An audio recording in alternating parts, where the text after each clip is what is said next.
किसी year tax calculation के topic में ये तो हम लोग ने पढ़ लिया था, rebate, surcharge, health and education cess वगैरह। ओके, अब सुनो, इसमें एक और पॉइंट है। सरचार्ज के इमीडिएटली बाद एक और चीज होती है, मार्जिनल रिलीफ। वो थियरी में अभी पढ़ा रहा हूं। इस हम लोग ये जो करते हैं ना, सटक लटक वेनिंग्स बैलेंस, सटक लटक वेनिंग्स बैलेंस, गरीबों के लिए रिबेट, अमीरों के लिए सरचार्ज, सबके लिए हेल्थ एंड एजुकेशन सेस। उसमें सरचार्ज के तुरंत बाद there is something called marginal relief. तो अभी मैं मार्जिनल रिलीफ सिखा रहा हूँ। क्या? Marginal relief. उसी ईयर मार्जिनल रिलीफ के लिए मैंने एक एग्जाम्पल बना के रखा है। ये एग्जाम्पल देखो, मैं इधर सॉल्व करूंगा ना, तो इसमें तुम लोग को मार्जिनल रिलीफ क्या है ये वर्ड भी फील हो जाएगा। Why it is called marginal, why it is called relief, और ये सरचार्ज के बाद लेस क्यों होता है। पहले ये याद रखना, ये सरचार्ज के बाद कुछ माइनस करना, बाद में health and education cess add करते हैं। ओके, उसी इसके लिए तुम लोग को कैल्सी साथ में रखना पड़ेगा। बिगर कैल्सी ये पॉइंट समझ ही नहीं पाओगे।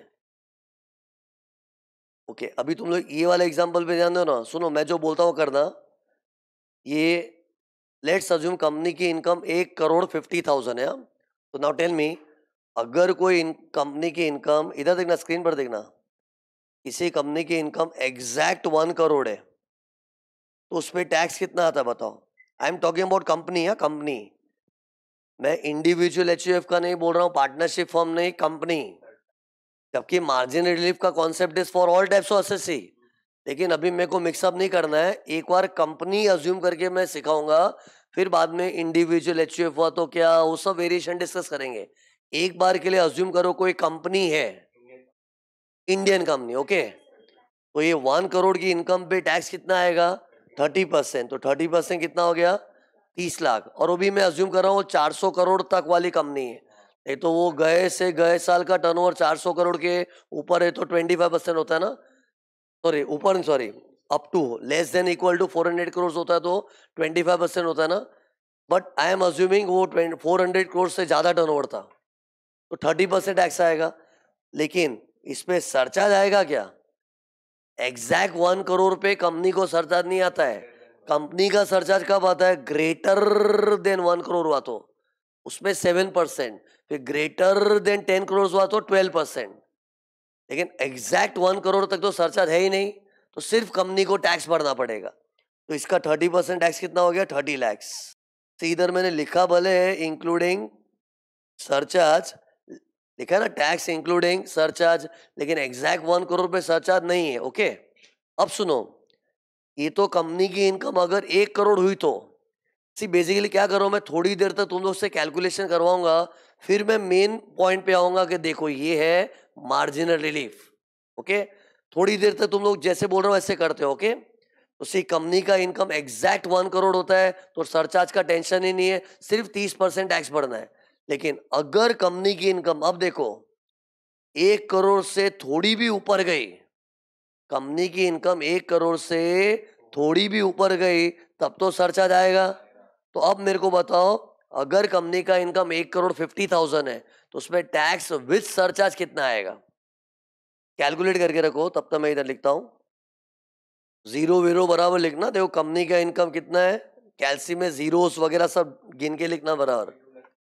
1,50,00,000 इनकम है, इस पे टैक्स कितना आएगा? 30% टैक्स तो आएगा। और सिंस ये 1 करोड़ के ऊपर है, सरचार्ज भी आएगा। और 1 करोड़ के ऊपर इंडियन कंपनी को सरचार्ज कितना आता है? 7%। उसी मुझे ये चाहिए। देखो 1,50,00,000 का पहले 30% निकाल लिया, फिर उसमें प्लस 7% सरचार्ज, तो 1 करोड़ पहले, अरे पहले 1,50,00,000 का 30% कितना है मेरे को ये बताओ। 30 लाख, सॉरी 15,000, ये तो टैक्स आ गया। फिर इसी पे 7% सरचार्ज ऐड करना है, तो 32,20,000 बराबर है। तो ये क्या है? Tax including surcharge. तो सी बेसिकली हम लोग सुनो क्या कर रहे हैं, वी आर जस्ट कंपेयरिंग कि 1 करोड़ तक अपनी जिंदगी कैसी थी और 1 करोड़ के बाद क्या हो जाता है। सरचार्ज आ जाता ना। तो सी, अगर कोई कंपनी का इनकम एग्जैक्ट 1 करोड़ तो सरचार्ज का टेंशन ही नहीं है, लेकिन जैसे ही कंपनी की इनकम 1 करोड़ के ऊपर जाती है, बाद में तो 1 करोड़ के ऊपर 100-200 रुपया भी गया ना, सरचार्ज आ जाता है। तो सी, उससे तकलीफ क्या हुई मालूम है? ये देखो, फील दी अमाउंट सा, इधर मैं कुछ अच्छी चीज बता रहा हूँ, देखो ना इधर, कंपनी की इनकम 50,000 से क्या बढ़ गई? क्या बोला? कंपनी की इनकम 50,000 से क्या बढ़ गई? उसका टैक्स कितने से बढ़ा? 2,26,050। अमाउंट को फील करो, समझेगा कि शिट ये तो गलत हो रहा है। इतनी सी इनकम बढ़ी है, तो हाथ देखो मेरा, इतनी सी इनकम बढ़ी लेकिन टैक्स इतना ज्यादा बढ़ गया। इतनी सी मतलब कितनी? 50,000। मतलब आई एम अज्यूमिंग कि कंपनी पहले 1 करोड़ कमाती थी, अब सडनली 1 करोड़ 50,000 कमा रही है। तो 50,000 की इनकम क्या बढ़ गई, उसके पीछे टैक्स कितना बढ़ गया? 2,26,050। तो सी, माना कि इनकम बढ़ती है तो टैक्स भी बढ़ता है, लेकिन इनकम ज्यादा बढ़ती है, टैक्स थोड़ा कम बढ़ता है। इधर तो उल्टा है, इतनी सी इनकम बढ़ी है लेकिन उसके पीछे टैक्स बहुत ज्यादा बढ़ गया। ऐसा क्यों हुआ? क्योंकि कंपनी के जीवन में सडनली सरचार्ज आया है, और सरचार्ज ऐसा है ना, जब तक नहीं है तब तक नहीं है, और जब आता है तो पूरे पे आता है। ऐसा नहीं कि 1 करोड़ के ऊपर वाली इनकम पे ही आता है। अरे ऐसा होता तो तकलीफ ही नहीं होती किसी को। सरचार्ज जब आता है ना, तो 1 करोड़ के ऊपर थोड़ा भी गया ना, तो आएगा तो पूरे पे आएगा। पूरे पे मतलब क्या? पूरी इनकम का 30%, और उस पूरे का 7% surcharge. Surcharge is never incremental ना। ऐसा नहीं कि 1 करोड़ के ऊपर की जो दुनिया है उस पे जो टैक्स आया उसी का सरचार्ज निकालो, ऐसा थोड़ी है। सरचार्ज नहीं था तो नहीं था, लेकिन आया तो कैसा आया ये देखो, तुम लोग खुद कैलकुलेट किए थे। आया तो पूरे 1 करोड़ 50,000 का 30%, मतलब पूरी इनकम, और उस पूरे पे 7% मैंने वापस कैलकुलेट किया था। इसलिए क्या है, कंपनी का टैक्स सडनली शूट अप हो गया। लेकिन ये गलत है ना, किसी को भी खराब लगेगा। एक कंपनी सोचेगी यार ये तो इससे तो 1 करोड़ कमा रहे, अच्छा था, 1 करोड़ से थोड़ा ज्यादा क्या कमा लिया, इतनी सी तो इनकम एक्स्ट्रा आई है, लेकिन उसके पीछे टैक्स इतना ज्यादा चला गया, तो ऐसी इनकम क्या काम की? अरे क्योंकि इनकम आई और उससे ज्यादा तो टैक्स चला गया है। तो सी, लॉ ने क्या बोला? कोई बात नहीं, देखो ऐसा तो होना ही है, क्योंकि अपना सरचार्ज है ही ऐसा कि जब तक नहीं होता है तो नहीं होता है, लेकिन आता है तो पूरी इनकम के ऊपर एक साथ सरचार्ज आता है, तो टैक्स सडनली शूट अप होगा। लेकिन लॉ बोल रहा है चिंता मत करो, एक काम करते, कुछ रास्ता निकालते। देखिए, आपकी इनकम 50,000 से बढ़ी है ना, ये देखो 50,000, तो अगर आपका टैक्स 50,000 तक बढ़ेगा तो परवड़ेगा ना। चलो हम समझते कि 50,000 की इनकम के पीछे 2 लाख जितना टैक्स बढ़ता है वो किसी को परवड़ेगा नहीं, लेकिन 50,000 की इनकम बढ़ी है, उसके पीछे 50 का ही टैक्स बढ़ेगा तो चलेगा, क्योंकि ब्रेक इवन होता है, नो प्रॉफिट नो लॉस। क्या ब्रेक इवन मतलब क्या? इनकम भी 50 से बढ़ी है और अगर टैक्स भी 50 से बढ़ेगा तो भी किसी को चलेगा, क्योंकि चलो इनकम आई उतना ही टैक्स गया, एक्स्ट्रा तो नहीं गया ना। तो वो ब्रेक इवन पॉइंट जैसा है। तो लॉ ने बोला ठीक है हम ऐसा करवा देंगे, ये देखो तुम्हारा टैक्स 2,26,000 जितना बढ़ा है ना, हम एक काम करेंगे, खाली तुम्हारा टैक्स 50,000 से बढ़वाएंगे, और जो तुम्हारा एक्स्ट्रा टैक्स बढ़ा है ना, ये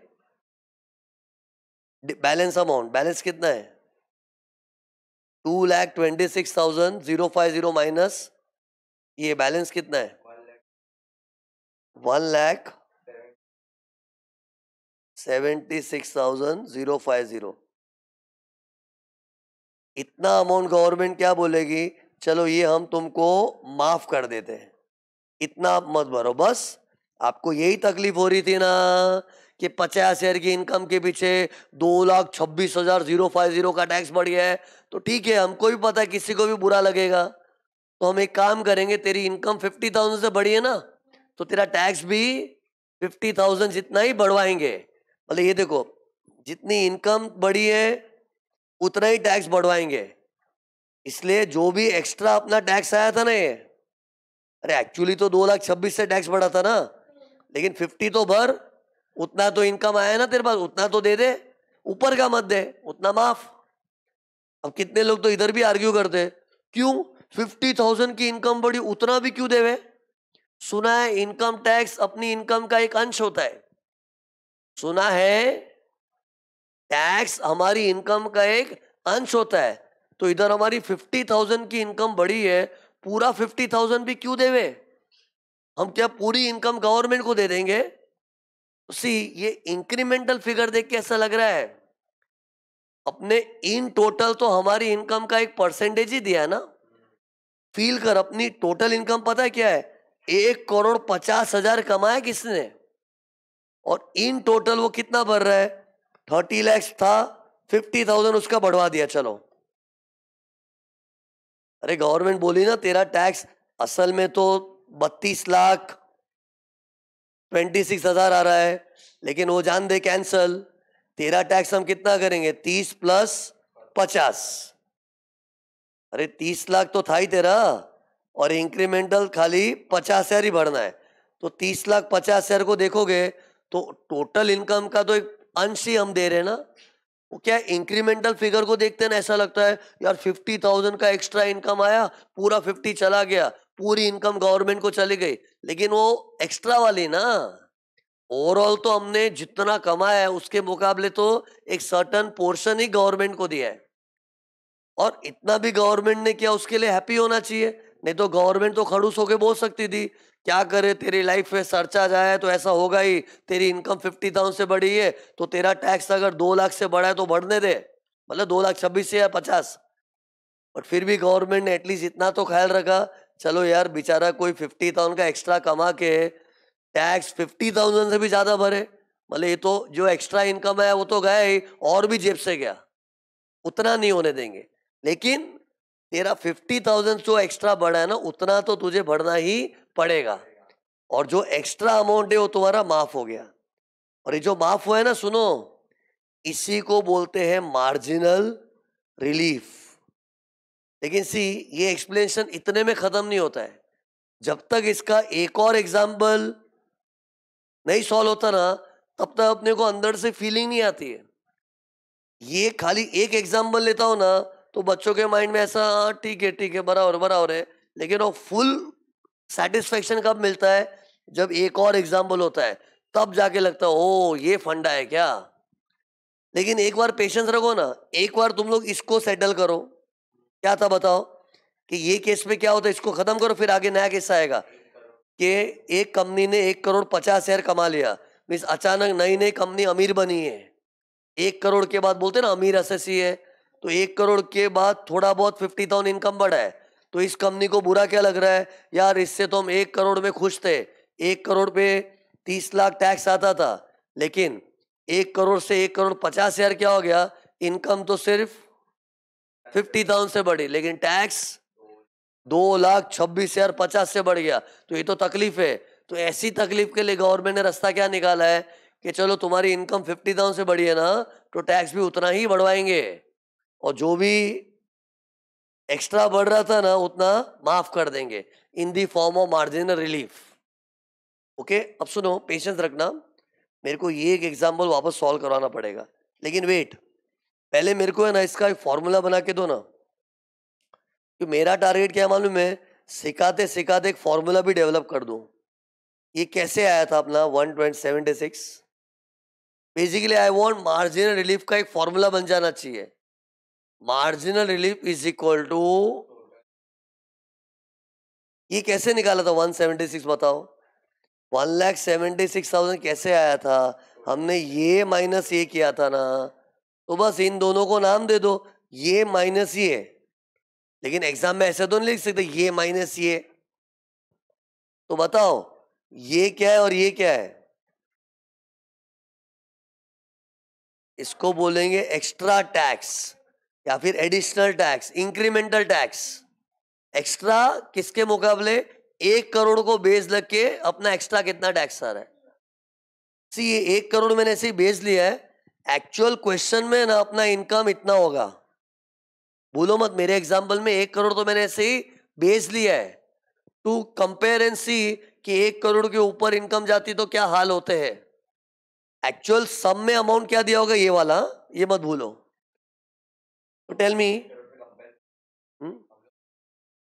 यस, हमेशा 1 करोड़ से कंपेयर करना होता है।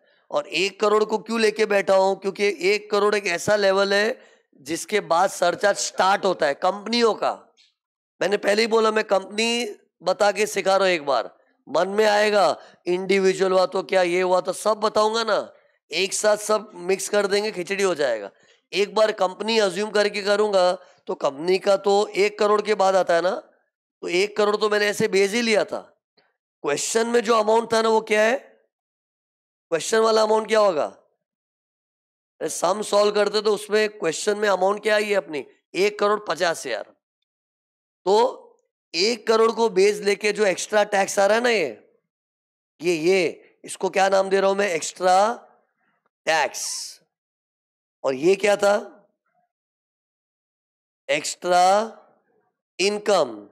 एक्स्ट्रा किसके मुकाबले, 1 करोड़ को बेस लेते हुए, मतलब 1 करोड़ के मुकाबले एक्स्ट्रा कितना है, 1 करोड़ 50,000। देखो जल्दी इधर, तो फॉर्मूला क्या हो गया मार्जिन रिलीफ का, मार्जिन रिलीफ का फॉर्मूला क्या हो गया, extra tax minus extra income. मतलब ये extra tax minus extra income. तो लुक यार, इसको मैं लिख रहा हूं इधर, एक्स्ट्रा टैक्स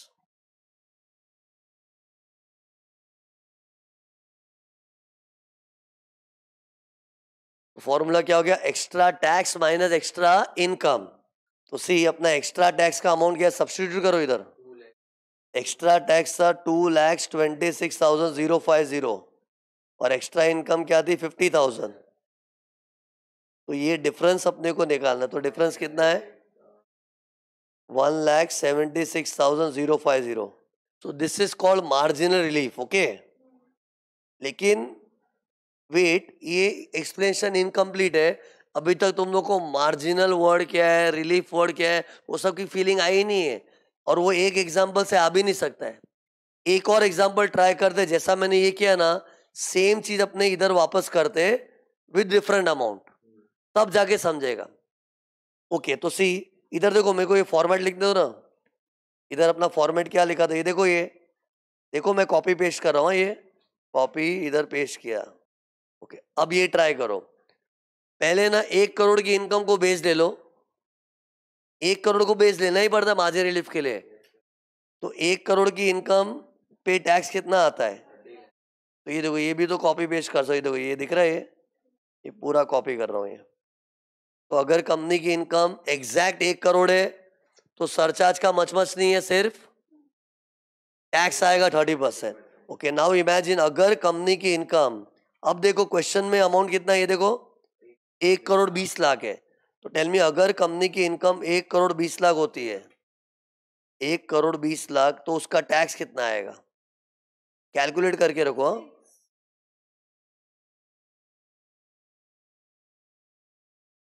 तुम लोग नोटिस करो इधर मैं क्या कर रहा हूं, ये देखो, ये पढ़ो क्या कर रहा हूं, इंक्लूडिंग सरचार्ज, क्योंकि I want to see surcharge के कारण क्या असर हो रहा है, इस how surcharge is giving us तकलीफ, क्योंकि उस तकलीफ का ही रिलीफ है। तो विथ सरचार्ज देखो अभी क्या हो गया, 1 करोड़ 20 लाख पे पहले क्या करेंगे, इस पे तो 30% निकालना है, फिर जो आंसर है उससे +7% वाला सरचार्ज, क्यों मैं कंपनी अज्यूम करके सिखा रहा हूँ ना। तो 1 करोड़ 20 लाख का 30% +7% सरचार्ज कितना आ गया, 38,52,000। ओके, अब है ना, अपनी इंक्रीमेंटल इनकम और इंक्रीमेंटल टैक्स को फील करो। ये देखो, अभी बताओ कंपनी की इनकम 1 करोड़ के मुकाबले कितनी बढ़ी, 20 लाख। तो 20 लाख से इनकम बढ़ी है, फील दी अमाउंट, अमाउंट को फील करो। 20 लाख से इनकम बढ़ी, 20 लाख, लेकिन टैक्स कितना बढ़ा है, बस 8,52,000, इतना ही बढ़ा है। अरे अमाउंट फील किया कि नहीं, ये देखो हाथ देख मेरा, 20 लाख से इनकम बढ़ी है और टैक्स तो खाली 8 लाख ही बढ़ा है।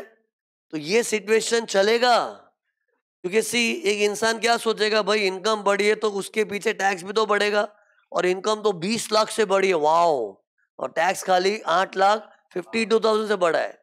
तो इधर इंसान को तकलीफ नहीं हो रही है, और तकलीफ नहीं है तो गवर्नमेंट बोलेगी फिर रिलीफ की जरूरत नहीं है आपको। रिलीफ किसके लिए? अगर तकलीफ है तो रिलीफ है। कौन सी तकलीफ? कौन सी तकलीफ? इतनी सी इनकम बढ़ी है, उसके पीछे टैक्स इतना ज्यादा बढ़ गया, वो तकलीफ होगी तो रिलीफ मिलती है ना। लेकिन इधर वो तकलीफ नहीं हो रही है। ये वाले एग्जाम्पल में क्या हो रहा है? अपना इनकम 20 लाख से बढ़ा है, ये देखो 20 लाख, लेकिन उसके पीछे टैक्स खाली 8,52,000 से बढ़ा है। तो मतलब इनकम ज्यादा बढ़ी, टैक्स थोड़ा ही बढ़ा है ना। तो ये सिचुएशन चलेगा, तो इसमें गवर्नमेंट रिलीफ नहीं देगी। और तुम लोगों को चेक करना है ना अपना फॉर्मूला कैसे कमाल करता है। ये देखो फॉर्मूला में सब्स्टिट्यूट करके देखो ना ये, अरे ये फॉर्मूला में सब्स्टिट्यूट करो। ये देखो मैं सेम फॉर्मूला इधर में लिख रहा हूँ, ये देखो इधर से मैं कॉपी मार रहा हूँ। यही फॉर्मूला अगर मैं यहां पर यूज करूं तो क्या होगा बताओ? Extra tax minus extra income ना। तो एक्स्ट्रा टैक्स क्या है? एक्स्ट्रा टैक्स इज 8,52,000, और एक्स्ट्रा इनकम क्या है? 20 lakhs। और ये माइनस करो, आंसर नेगेटिव आ रहा है। -8,52,000 माइनस 20 लाख करोगे, नेगेटिव आ रहा है ना। और नेगेटिव मतलब रिलीफ नील हो गया। Relief can not be negative ना, उसको नील कर देंगे। नेगेटिव आया मतलब इट्स अ साइन के रिलीफ नहीं मिलेगा। अरे मतलब मैंने पता है ये नीचे ये वर्किंग क्यों की है, टू शो के बच्चा एक फॉर्मूला बना दे अपने आप आंसर आ जाएगा। लेकिन अभी सुनो, अभी अंडरस्टैंडिंग बाकी है। मुझे बताओ इधर रिलीफ क्यों मिली ये वाले एग्जाम्पल में, और इधर रिलीफ क्यों नहीं मिली? अब ये दोनों एग्जाम्पल से ना बच्चा ऑब्जर्व कर सकता है। ऑब्जर्वेशन नहीं फील हो रहा है? ये देखो ऑब्जर्व ये करना चाहिए। देखो हाथ देखो ना मेरा, जब अपनी इनकम 1 करोड़ के एकदम करीब होती है ना, जब अपनी इनकम, ये देखो इनकम 1 करोड़ के एकदम करीब होती है, तो उसको क्या बोलते हैं हम लोग? एकदम मार्जिन पे है। तो तकलीफ हो जाती है। क्या तकलीफ होती है? इनकम थोड़ी बहुत बढ़ी है, टैक्स बहुत ज्यादा बढ़ जाता है। और वो तकलीफ क्यों हो रही है? क्योंकि मैं 1 करोड़ के एकदम नजदीक हूं, मतलब 1 करोड़ की मार्जिन पे हूं। अरे मार्जिन मतलब सर बाउंड्री पे हूं मैं। अरे 1 करोड़ इज द मार्जिन ना। गवर्नमेंट ने एक मार्जिन बनाई है, बाउंड्री। 1 करोड़ क्रॉस होते ही सर्च आ जाता है। तो अपने 1 करोड़ के एकदम करीब होते हैं ना, तो क्या बोलते हैं? मैं एकदम बॉर्डर लाइन पे हूँ। एकदम बॉर्डर लाइन पे हूँ मतलब एकदम मार्जिन पे हूँ। और मार्जिन पे रहोगे तो तकलीफ होगी। अगर तू 1 करोड़ से दूर चला गया ना, मतलब तू मार्जिन पे है कि दूर है। 1 करोड़ से दूर चले गए मतलब हम लोग अभी मार्जिन पे नहीं है, फिर तो दूर चले गए तो तकलीफ नहीं होगी। जैसे दूसरे वाले एग्जाम्पल में क्या हुआ था, हम लोग 1 करोड़ के करीब थे कि काफी दूर निकल चुके।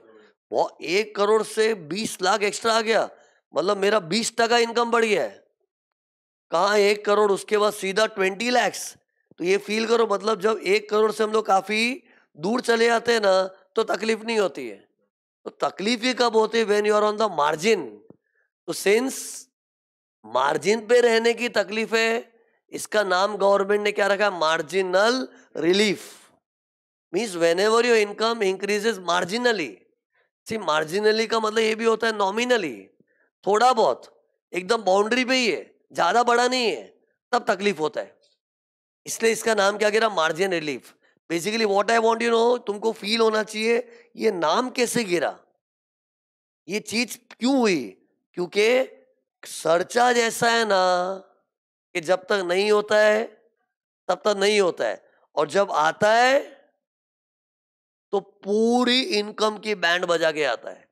और बेचारे कोई को लोग 1 करोड़ के ऊपर थोड़ा बहुत ही कमाए होते हैं ना, तो थोड़ी बहुत इनकम के कारण सरचार्ज से टैक्स बहुत ज्यादा शूट अप होता है। यही चीज के लिए गवर्नमेंट ने मार्जिनल रिलीफ खोली है। लेकिन फिर पब्लिक को ये भी बोला है, भाई जो लोग मार्जिन पे है ना उन लोग के लिए, जो लोग 1 करोड़ से काफी दूर चले गए उनको रिलीफ नहीं मिलेगा। 1 करोड़ के कितना करीब इसका रूल नहीं बना सकते, क्योंकि मैंने जो भी कैलकुलेशन की ना स्क्रीन पर, उसमें बहुत सारी वेरिएशन हो सकती है। ये तो मैंने अभी 7% सरचार्ज लेके किया था। कभी कभी 10 करोड़ के बाद होता है तो 12% सरचार्ज आता है। सिखाऊंगा उसका क्या करना है। और ये इंडियन कंपनी था इसलिए 30% टैक्स लिया। इंडियन कंपनी का तो कभी कभी 25% टैक्स भी होता है, फॉरेन कंपनी होती तो 40%। और एक कंपनी है, इंडिविजुअल होता तो उसकी तो सरचार्ज की दुनिया ही अलग है। 50 लाख के ऊपर 10%, फिर 15%। अरे मतलब टैक्स के रेट्स में इतनी वैरायटी है ना कि it is not possible to generalize. What it is not possible to generalize कि 1 करोड़ के कितना करीब हुआ तो, और 1 करोड़ लेके क्यों बैठ रहा है भाई तू? इंडिविजुअल लोग का सरचार्ज तो 50 लाख के बाद आता है। इससे सी बेस्ट क्या मालूम है, इधर कुछ जनरलाइज मत करने हो, चुपचाप कैलकुलेशन करना चाहिए जो मैंने किया है। पहले 1 करोड़ को बेस लेके टैक्स कैलकुलेट कर लो, और भले मैंने इधर लिखा है विद सरचार्ज, लेकिन 1 करोड़ पे सरचार्ज नहीं आएगा, ये वाले पे है ना, ये पहले ये वाला कर दो। फिर सम में जो अमाउंट दिया होगा ना उसके ऊपर टैक्स निकालो विद सरचार्ज। तो मतलब पहले ये वाला करो, फिर ये वाला करो। फिर क्या करोगे, फिर देखो 1 करोड़ के मुकाबले उसकी कितनी इनकम बढ़ी है वो फाइंड आउट कर लो। फिर उसका टैक्स भी उसके मुकाबले कितना एक्स्ट्रा बढ़ा है ये दो फाइंड कर लो। एंड फिर क्या करना है, फॉर्मूला लगाओ, extra tax minus extra income, अपने आप आ जाएगा मार्जिनल रिलीफ। तो मतलब इसके तुम लोग करोड़ सम सॉल्व करना, ये फॉर्मूला से फुल प्रूफ आंसर आएगा। And this is the simplest method जो मैंने इधर क्रिएट किया है। You will respect this method only when you see study material in the original act, how they have made the provision. But this is the simplest shortcut method to find out the relief. लेकिन सी अब इसमें क्या क्या varieties हो सकती है बताओ। Individual आ सकता है, पार्टनरशिप फॉर्म आ सकता है, फॉरेन कंपनी आ सकता है, बहुत कुछ आ सकता है। तो हर चीज का बताना पड़ेगा ना, लेकिन पेशेंस रखो। पहले मैं क्या करता हूँ, मैं ये वर्किंग जो मैंने की है ना, देखो ये इसका अपने मेन आंसर में पोजीशन कैसे करना है। क्योंकि see this is a working note, this is a working note. अपना मेन आंसर पता है कैसा होता है, ये देखो, देखो मैंने तैयारी करके रखी है। अपना जो मेन कंप्यूटेशन करते हैं, ये देखो मेन कंप्यूटेशन मतलब ये बोल रहा है, देखो मेन कंप्यूटेशन ऐसा होता है ना, ये देखो सब 5 हेड्स ऑफ इनकम होता है, चैप्टर 6 से होता है। फिर क्या करते, सटक लटक विनिंग्स बैलेंस, सटक लटक विनिंग्स बैलेंस था ना, वो गरीबों के लिए रिबेट, अमीरों के लिए सरचार्ज, सबके लिए हेल्थ एंड एजुकेशन सेस। तो ये जो फुल फ्लेज फॉर्मेट में उसका मार्जिन रिलीफ का इफेक्ट किधर देना है, ये देखो ये जगह पे मार्जिन रिलीफ की पोजीशन आती है। क्योंकि रिलीफ मिली क्यों रही है, क्योंकि सरचार्ज ने हमें चोट पहुंचाई है। सरचार्ज किसको चोट पहुंचाता है, जो बेचारा नया नया 1 करोड़ के ऊपर आया होता है, 1 करोड़ के एकदम ही करीब करीब होता है, तो उसको सरचार्ज की मार लगती है। और उसी मार के लिए तो रिलीफ है। इसे सरचार्ज के तुरंत बाद आएगा मार्जिनल रिलीफ।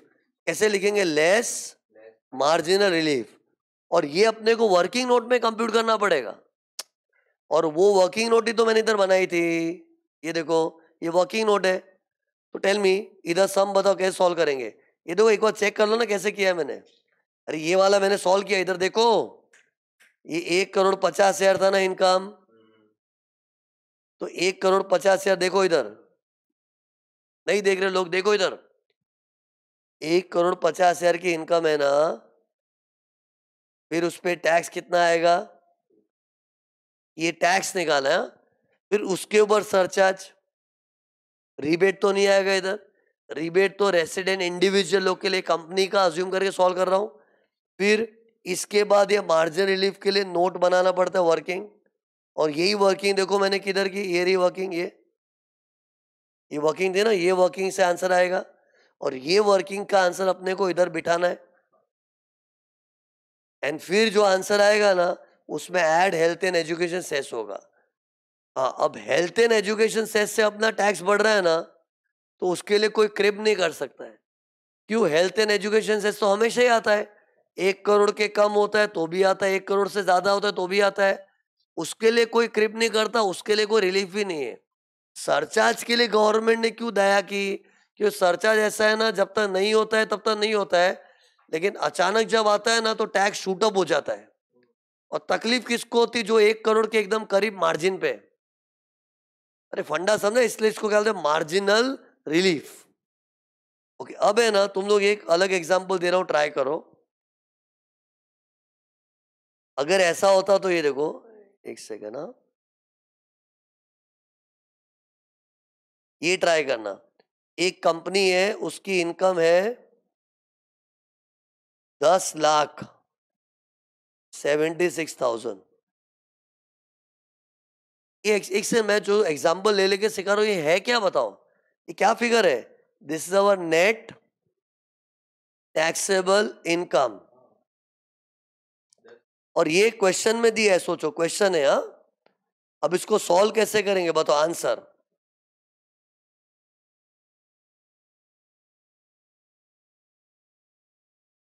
यस, इधर है ना, 1 करोड़ को बेच नहीं लेंगे, क्योंकि ये सेकंड मार्जिन पे आ गया है। सी, कंपनियों की दो मार्जिन है, 1 करोड़ और 10 करोड़। तो ये आदमी तो, सॉरी, ये कंपनी तो 10 करोड़ के ऊपर वाली है ना, तो 10 करोड़ को बेच लेके टैक्स निकालेंगे पहले।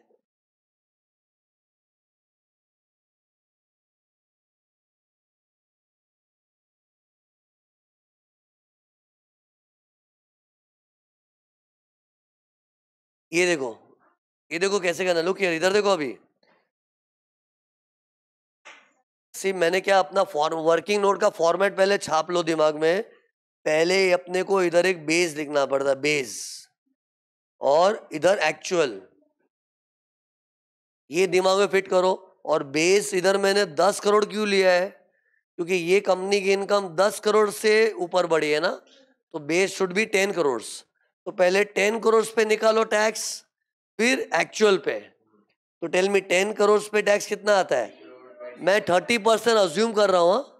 नहीं तो इंडियन कंपनीज को 25% भी आता है, लेकिन एक बार 30% अज्यूम करो ना, तो इस पे ये देखो 30% टैक्स आएगा।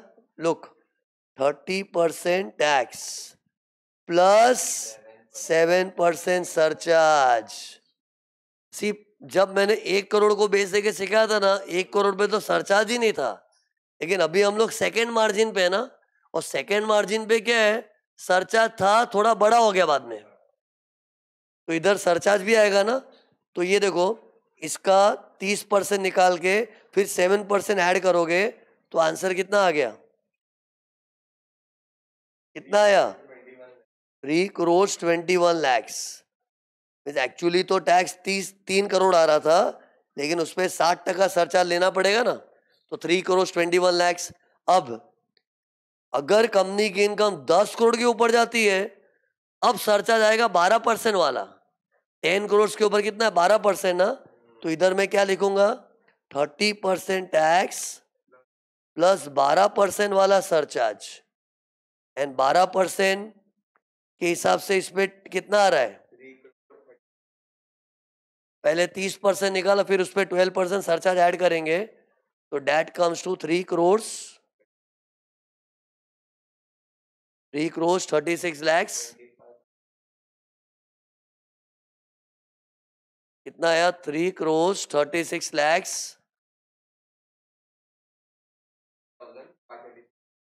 25,536। देखा है? अब अपने को है ना कंपेयर करना है। ये देखो, देखो इधर, कंपनी की इनकम कितनी बड़ी है? 76,000 से, एक से है ना, कंपनी की इनकम 76,000 से बड़ी है। फील करो, समझेगा, कंपनी की इनकम 76,000 से बड़ी है, लेकिन उसके पीछे टैक्स कितना बढ़ गया? टैक्स कितना बढ़ा? 15,25,536। मतलब कोई पागल हो जाएगा सुन के यार। 76,000 की इनकम बढ़ी है, उसके पीछे टैक्स 15 लाख समथिंग बढ़ गया, तो ये थोड़ी किसी को परवड़ेगा। और ये क्यों हुआ है? कंपनी अभी नई नई सेकेंड मार्जिन पे आई है। सेकेंड मार्जिन मतलब 10 करोड़ वाला। तो जब नया नया 10 करोड़ के करीब आते हैं, तो सडनली 7% वाला सरचार्ज 12% होता है, तो टैक्स अचानक से शूट अप हो जाता है। और ये तो करोड़ों में बात हो रही है ना, तो टैक्स भयंकर शूट अप होता है। लेकिन इसी के लिए तो मार्जिन रिलीफ है। इसका फॉर्मूला क्या है? Extra tax minus extra income. तो एक्स्ट्रा टैक्स ये रहा, माइनस एक्स्ट्रा इनकम, 76,000। तो आंसर क्या आ गया? 14,49,536। इसको क्या बोलेंगे? Marginal relief. बट सुनो, ये तो अपना वर्किंग नोट है। इसका मेन आंसर में इफेक्ट किधर आएगा? सरचार्ज के इमीडिएटली नीचे लेस मार्जिन रिलीफ करके आएगा। एंड फिर add health and education cess तो करना ही पड़ेगा। तो सी, इधर मैंने खाली 10 करोड़ वाला बेस देके सिखाया ना, तो सी इधर कुछ भी परमुटेशन कॉम्बिनेशन आ जावे ना, अपना अगर फंडा क्लियर है ना, तो आंसर आना ही है। एक बार मेरे सेटिस्फेक्शन के लिए ना मेरे को ये वाला बताओ। चलो एक इंडिविजुअल का ट्राई करना, ताकि क्या है, कोई स्कोप नहीं रहना चाहिए डाउट का। ये देखो, एक इंडिविजुअल आदमी है और उसकी इनकम है ना, अज्यूम करो उसकी इनकम मतलब नेट टैक्सेबल इनकम इज 2,96,000।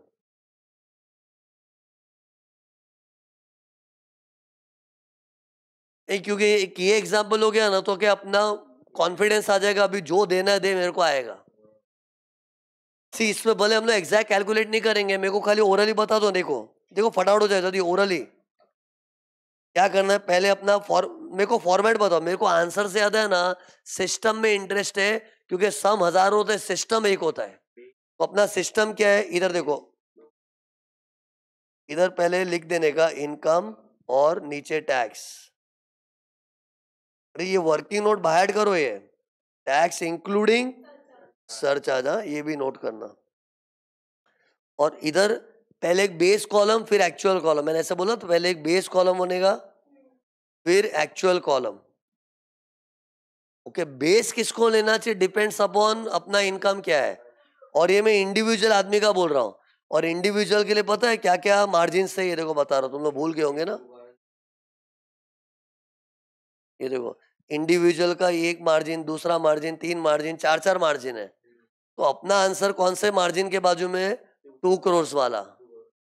अरे मैंने एक ऐसा एग्जाम्पल लिया, 2 करोड़ समथिंग लिया ना, तो इसके बाजू में, तो इसको तकलीफ क्या होगी? 15% अचानक 25 हो गया ना, तो इसकी तकलीफ होगी इसको। तो अभी 2 करोड़ को बेच लूंगा मैं, 2 करोड़ को। इधर क्या है देखो, 2 करोड़। तो इनकम 2 करोड़ देता हूं।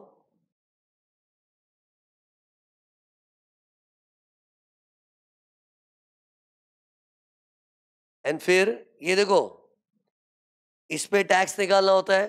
तुम लोगों को शॉर्टकट बताओ, सुनो, स्लैब रेट का शॉर्टकट बता रहा हूं, देखो ना इधर, स्लैब रेट का शॉर्टकट बता रहा हूं। इधर देखो शॉर्टकट, कभी भी इनकम एकदम हायर स्लैब में चली गई ना, कैलसी पे जो बोलता हो करो ना, कैलसी पे 2 करोड़ लो, अपना 2 करोड़ लो ना, मैं शॉर्टकट बता रहा हूं। 2 करोड़ कैलसी पे लिया, उसका सीधा 30% निकाल दो, बिंदास 30% निकालो, फ्लैट 30% निकाला, क्या आया? -187,500 कर दो, -187,500। फिक्स्ड 187,500 ये बाय हार्ट कर लो, शॉर्टकट के लिए बता रहा हूं। फिक्स्ड 187,500 माइनस करने का, पहले 30% निकालने का, फिर फिक्स्ड 187,500, तो जादू से आंसर आ जाएगा। क्या है आंसर? 58 lakhs 12,500। ये है ना स्लैब रेट का शॉर्टकट। ये तो बच्चे क्या करते ही रहते बेचारे, अप टू 2.5 लाख 0%, फिर 2.5 लाख से 5 लाख 5%। कितनी मेहनत लगती है उसमें। ये शॉर्टेस्ट कट है, लेकिन इसमें रटना क्या पड़ेगा? 187,500। एक्चुअली पता है मैंने क्या किया है, मैंने पहले पूरा 30% ले लिया था ना, फिर मेरे मन में क्या आया, नहीं यार पूरे पे थोड़ी 30 आता है, शुरुआत के 2.5 लाख पे तो 0 आता है, लेकिन 0 के बदले मैं तो 30 ले लिया, तो एक्स्ट्रा 30% लिया मैंने। जहां 0 लेना चाहिए 30% लिया ना 2.5 लाख पे, फिर अगले 2.5 लाख पे 5 आना चाहिए, लेकिन मैं तो पूरे पे 30 ले लिया। अरे मतलब पूरा 30% लेके मैंने जो भी एक्स्ट्रा टैक्स निकाला ना, वो 187,500 उसका टोटल है। अरे मतलब मैंने प्री कैलकुलेट करके रख दिया है कि मैंने तुमको क्या बोला, इसका सीधा तुम लोग 30% निकालो, लेकिन स्लैब रेट्स में थोड़ी पूरे पे 30 आता है यार, वो तो 10 लाख के ऊपर 30 आता है। तो 10 लाख तक तो छोटे छोटे परसेंट है ना, लेकिन ठीक है ना, छोटे छोटे के मुकाबले मैंने 30 लिया, तो जो जो एक्स्ट्रा लिया ना उसका जोड़ निकालोगे तो 187,500 ही आता है।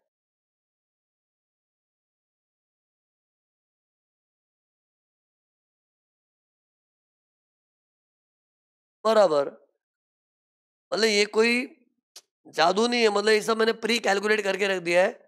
तो सी, बट सुनो, ये शॉर्टकट कब, सुनो कब अप्लाई होगा, देख जल्दी।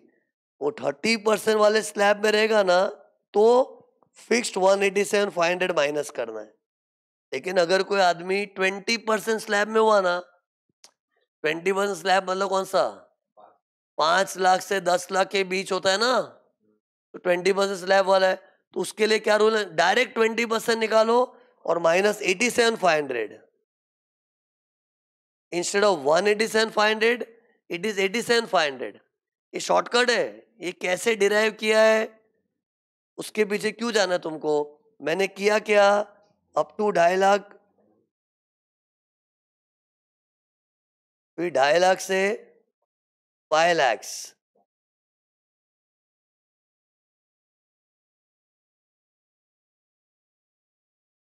5 lakhs से 10 lakhs और अबाउ 10 lakhs। तो सी, इधर 0% आता है, इधर 5% आता है, इधर 20% आता है, इधर 30% आता है। तो सी, अगर हम लोग कोई इनकम का सीधा 30% ले लेंगे ना, तो हम लोग गलत क्या कर रहे हैं, ये सब स्लैब्स की वाट लगा दी। मतलब लेना चाहिए 0, 5, 20, ले लिया 30, तो you have to see extra कितना टैक्स निकाला है, कैलकुलेट करके देख लो।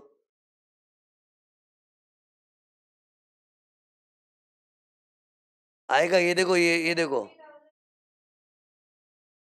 सी हम लोग पूरे पे 30% लेते हैं, तो उसमें गलती क्या कर रहे हैं, फर्स्ट 2.5 लाख का 0 होना चाहिए, लेकिन 0 के बदले कितना लिया, 30, तो 30% कितना होता है, 2.5 लाख का 30%, 2.5 लाख का 30% कितना हो गया, 75,000, ये याद रखना। मतलब ये मैंने मिस्टेक की, मैं अपनी मिस्टेक गिन रहा हूँ। पूरे पे 30% लेना मतलब मिस्टेक क्या है, शुरुआत का 2.5 लाख जो 0 होना वो भी 30 हो गया, फिर अगले स्लैब का साइज भी 2.5 लाख ही है, 2.5 से 5 lakhs है ना, उसपे 5 होना चाहिए, लेकिन मैंने 30 लिया, एक्स्ट्रा 25 लिया है। 5 तो लेना ही चाहिए, लेकिन मैंने 30 ले लिया ना, तो एक्स्ट्रा 25 लिया है, तो 25% निकालो 2.5 लाख का, 62,500। फिर थर्ड स्लैब में मैंने 20 के जगह 30 ले लिया, 20 के जगह 30 मतलब एक्स्ट्रा 10 ही लिया है। और थर्ड स्लैब का साइज कितना है, 5 lakhs to 10 lakhs, मतलब 5 लाख, तो 5 लाख पे 10% एक्स्ट्रा लिया, मतलब कितना, 50,000। तो ये सब का टोटल मारोगे क्या आएगा, 187,500, यही तो मैंने शॉर्टकट बनाया था। सी, 187,500 एक्चुअली क्या है मालूम है, हम लोग पूरी इनकम का सीधा 30 निकालते हैं ना, तो उसमें जो जो गलतियां की है उसका टोटल है। गलतियां मतलब जहाँ 0 होना चाहिए फिर भी 30 ले लिया, जहाँ 5 होना चाहिए उधर भी 30 ले लिया, जहाँ 20 होना चाहिए उधर भी 30 ले लिया, तो जो भी एक्स्ट्रा टैक्स ले लिया उसका टोटल 187,500 है। अब तुमको लगे इतना क्या मगजमारी, अरे ये तो डिराइव कैसे हुआ उसकी मगजमारी है रे, लेकिन एक बार फॉर्मूला बन गया फिर मगजमारी थोड़ी है।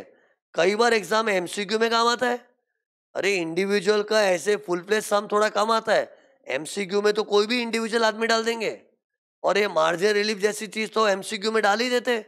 और अगर कोई इंडिविजुअल का सम आया, और सोच उधर बच्चा स्लैब रेट में इतना टाइम पास करते रहेगा, कितना टाइम वेस्ट होगा, पेपर टाइम पे खत्म करना पड़ता है ना। तो बेस्ट याद रखो, शॉर्टकट कभी भी 30% स्लैब में कोई इंसान पहुंचा ना, तो क्या करना चाहिए, सीधा 30% निकाल लो, एंड फिर माइनस 187,500, और 20% स्लैब वाला होगा तो 87,500। ये कोइंसिडेंटली इसका शॉर्टकट भी मस्त है, एक 187,500 तो दूसरा 87,500। लेकिन बी केयरफुल, ये जवानों के स्लैब रेट में शॉर्टकट चलेगा, बाय चांस को सीनियर सिटीजन आ गया ना, तो उसके स्लैब्स अलग है, उधर ये शॉर्टकट मत मारना, रिस्की है। और ठीक है ना, 100 में से तुमको 1-2 सम सीनियर सिटीजन के मिलेंगे, तब कर लेना मेहनत। अब उसका भी मैं शॉर्टकट बना के दूं ना, तो see, I don't want to complicate, shortcut हम क्यों बना रहे? ताकि काम आसान हो। लेकिन शॉर्टकट के चक्कर में और नया टेंशन पाल के मतलब नहीं है ना। और ठीक है ना, एक आध बार सीनियर सिटीजन आएगा तो उसका कैलकुलेट कर लेना। बाकी जो नॉर्मल आदमी का सम आएगा तो उसमें तो मस्त शॉर्टकट चलता है ना। अब फटाफट शॉर्टकट से बताओ चलो। नहीं, इसका बताओ, अभी ये करो ना, सॉल्व आगे सॉल्व करना है। 2 करोड़ पे स्लैब रेट से टैक्स कितना आया? स्लैब रेट से निकाला था हमने, निकालो वापस, भूल गए तुम लोग।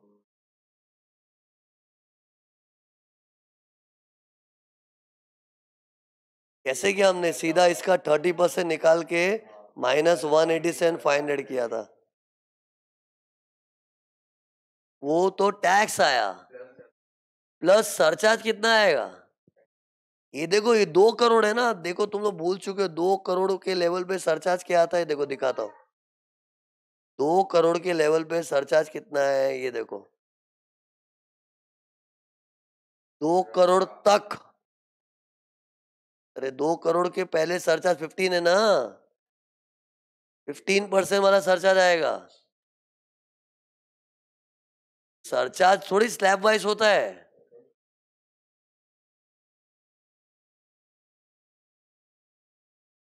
सी, कितने लोग को क्या लगता है, इधर देखो, ये सरचार्ज स्लैब ऐसा नहीं है। कोई 2 करोड़ तक है ना, तो 2 करोड़ वाले को 15% ही आता है। ऐसा नहीं है, थोड़े पे 0, थोड़े पे 10, थोड़े पे 15। टिल 2 करोड़ कोई इनकम है, मतलब 2 करोड़ समथिंग, उसके जस्ट नीचे थोड़ा, तो 15% सरचार्ज आता है। अरे, सरचार्ज ऐसा नहीं होता कि डबल ट्रिपल रेट यूज करना चाहिए। सरचार्ज का कोई एक ही रेट होता है। और अगर एग्जैक्ट 2 करोड़ है ना, तो उसको सरचार्ज 15% आता है। इसमें भी कोई कोई लोग क्या करते हैं, नहीं थोड़े पे 0, थोड़े, ऐसा थोड़ी। सरचार्ज स्लैब रेट्स नहीं है। स्लैब रेट स्लैब वाइज आता है। सरचार्ज में भले हमने मल्टीपल परसेंटेज याद किए, लेकिन एट अ टाइम एक ही परसेंटेज यूज होता है। तो अगर कोई बोले हमारी इनकम .2 करोड़ है, तो .2 करोड़ वालों का 15% होता है। तो कोई बोले 10 किसके लिए? 10 मतलब जिसका 1 करोड़ या कम होगा तो। बट मेरे एग्जाम्पल में अभी क्या है, मेरे एग्जाम्पल में बंदे का इनकम में बेस क्या ले रहा हूँ, इधर बेस कर रहा था ना मैं, इधर मैं 2 करोड़ को बेस पकड़ रहा हूँ ना, तो .2 करोड़ पे सरचार्ज कितना है? 15% वाला। तो सी, इस पे टैक्स कैसे निकालेंगे, इधर मैं लिख देता हूँ। इधर मैं लिखता हूँ स्लैब रेट्स प्लस 15% वाला सरचार्ज। क्योंकि किसी का इनकम एग्जैक्ट 2 करोड़ भी है ना, तो सरचार्ज इज 15%। ओके, तो आंसर क्या है इसका? तो ये 66,84,375। लेकिन सुनो, ये तो अपना बेस था। और 2 करोड़ को क्यों बेस लिया? क्योंकि अपनी इनकम 2 करोड़ के नजदीक है। 2 करोड़ कौन सा? सरचार्ज के लेवल से ना, 50 लाख, 1 करोड़, 2 करोड़, 5 करोड़, वो वाला 2 करोड़। अब है ना, कंपनी का एक्चुअल इनकम लिख के करेंगे। एक्चुअल इनकम कितना है? 2 करोड़ 96,000 निकालो अभी इस पे। इस पे भी क्या करना है? एज पर स्लैब रेट्स,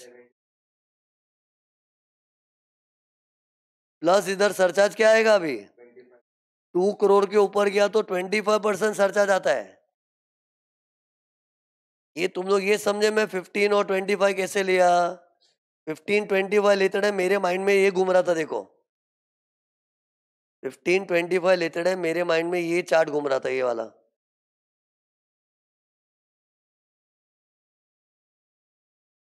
ये वाला देखो, 2 करोड़ तक 15, उसके बाद 25।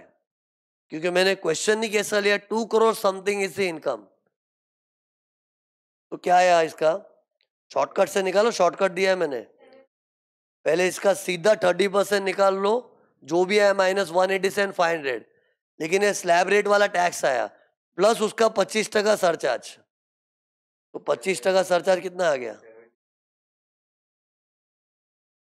मतलब सरचार्ज ऐड करके 73 lakhs। मतलब ये सिर्फ सरचार्ज नहीं है, ये क्या है? Tax including surcharge. एंड फिर अपने को चेक करना है, देखो ये इंडिविजुअल, इस इंडिविजुअल की इनकम कितनी बढ़ी? सिर्फ 96,000 से इनकम बढ़ी है, लेकिन उसका टैक्स कितना बढ़ गया? ये डिफरेंस देखो इसके बीच, उसका टैक्स कितना बढ़ गया, डिफरेंस देखो कितना, 6,17,250। मतलब इनकम तो सिर्फ 96,000 बढ़ी, टैक्स इतना ज्यादा बढ़ गया। क्यों? क्योंकि ये अभी 2 करोड़ के एकदम नजदीक नजदीक ही पहुंचा है। मतलब 2 करोड़ तक तो उसका सरचार्ज लेवल 15 था, अब सडनली 25% सरचार्ज, तो टैक्स शूट अप हो गया। तो बस इसके बाद फॉर्मूला चालू। फॉर्मूला क्या अपना? एक्स्ट्रा नहीं, ये लफड़ा हो जाएगा। ये फॉर्मूला को एक्स्ट्रा इनकम करके मत बोलना, लफड़ा हो जाएगा। Extra tax minus extra income, मतलब टैक्स वाला अमाउंट ऊपर आएगा। ऐसे याद रखो ना, टैक्स की तकलीफ का रिलीफ है ना, तो एक्स्ट्रा टैक्स ऊपर आएगा। Extra tax minus extra income, तो एक्स्ट्रा टैक्स कितना अपना? 6,17,250, और एक्स्ट्रा इनकम कितनी है? 96,000। तो डिफरेंस कितना आ गया? 5,21,250। This is called marginal relief. और इसका इफेक्ट किधर देना है? सरचार्ज के ठीक बाद। मतलब पूरा कंप्यूटेशन करेंगे ना, तो उसमें सरचार्ज आ गया होगा, उसके इमीडिएटली बाद इसका इफेक्ट आता है। फिर ऐड हेल्थ एंड एजुकेशन से ऐसा आता है। अरे एमसीक्यू में अपने को टैक्स कैलकुलेशन आ जाता है बहुत बार। तो टैक्स कैलकुलेशन मतलब ये टैक्स का आंसर हो, ये तो रिलीफ का आंसर है। मतलब ये आदमी का बताओ टैक्स क्या हुआ, बताओ चलो टैक्स क्या हुआ? ये उसकी इनकम है, और उसपे इतना टैक्स आ रहा है एक्चुअली में, लेकिन उसमें से इतना रिलीफ दे देंगे। फिर उसके बाद +4% हेल्थ एंड एजुकेशन सेस। अरे what I am trying to say, final tax liability अगर फाइंड आउट करना है तो क्या किया मैंने, ये उसका रियल में इनकम है ना, तो उसका रियल में टैक्स तो इतना ही आया था, लेकिन गवर्नमेंट ने इस पे दया खा के उसको रिलीफ दे दी 521,250 की। फिर वो माइनस करके add health and education cess.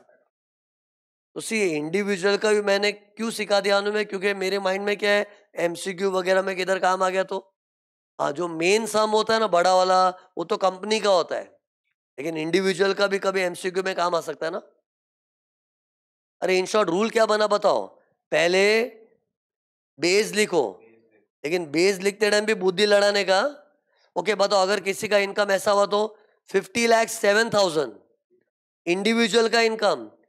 अरे किसी इंडिविजुअल का इनकम इज 50,07,000, तो बेस 50 लैक्स और एक्चुअल 50,07,000। तो 50 लैक्स पे स्लैब रेट्स और सरचार्ज नहीं है, और इधर स्लैब रेट और 10% वाला। और किसी का 1 करोड़ समथिंग है इंडिविजुअल का, तो 1 करोड़ बेस, उस पर स्लैब रेट और 10%, और जो एक्चुअल इनकम है उस पर स्लैब रेट और 15%। मतलब एक तरफ लोअर वाला, एक तरफ हायर वाला सरचार्ज, एंड फिर अपने को एक्स्ट्रा टैक्स मैंने एक्स्ट्रा इनकम करना है। तो ये अपना क्या खत्म हुआ? Marginal relief. फिर सुनो इधर, मैं कौन सा टॉपिक पढ़ा रहा हूं, टॉपिक का नाम बोलो। कंप्यूटेशन और टैक्स लायबिलिटी।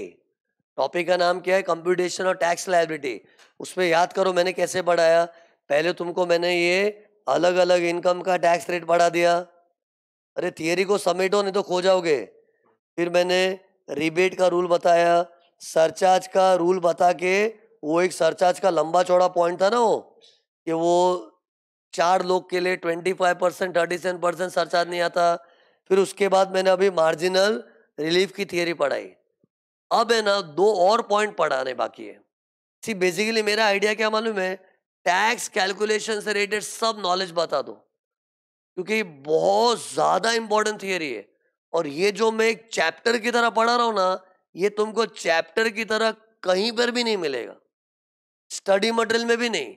स्टडी मटेरियल में मैं जो चीजें बता रहा हूँ ये नॉलेज है, लेकिन अलग अलग पन्नों में बिखरा हुआ है। लेकिन मैंने क्या किया है, टैक्स कैलकुलेशन से संबंधित जितनी भी चीजें ना, एक ही चैप्टर में समेट के एक साथ पढ़ा रहा हूं। तो अब मुझे पता है और 2 चीज पढ़ानी बाकी है, तब जाके you can say tax calculation का मैं एक्सपर्ट हूं। तो सुनो, 2 चीज कौन सी, सुनो ना, 2 चीज के नाम सुनो। एक होता है अनएग्जॉस्टेड बेसिक एग्जेम्पशन, अगली थियरी का नाम है partial integration of agriculture income for tax purpose. ये 2 चीज पढ़ाऊंगा, टॉपिक समाप्त। कौन सी 2 चीज? अनएग्जॉस्टेड बेसिक एग्जेम्पशन और partial integration of agriculture income for tax purpose. ये 2 चीज पढ़ाना है, फिर टॉपिक खत्म। ओके, तो एक से रुको।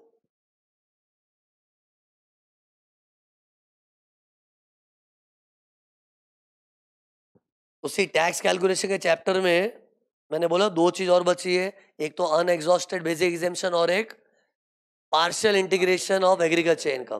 तो सी, उसके लिए ना मैं तुमको पहले एक एग्जाम्पल देता हूँ, तुम लोग ट्राई करो। हाँ, ये देखो, ये एक मैंने एग्जाम्पल लिया है। In this example I want तुम लोग पहले टैक्स कैलकुलेट करके बताओ, फिर ही मैं तुमको बता पाऊंगा कि इसमें स्पेशल पॉइंट क्या है। थियरी का नाम है अनएग्जॉस्टेड बेसिक एग्जेम्पशन। सब मैंने फिगर्स लिख के रखे, तुम लोग को टैक्स कैलकुलेट करना है। Okay,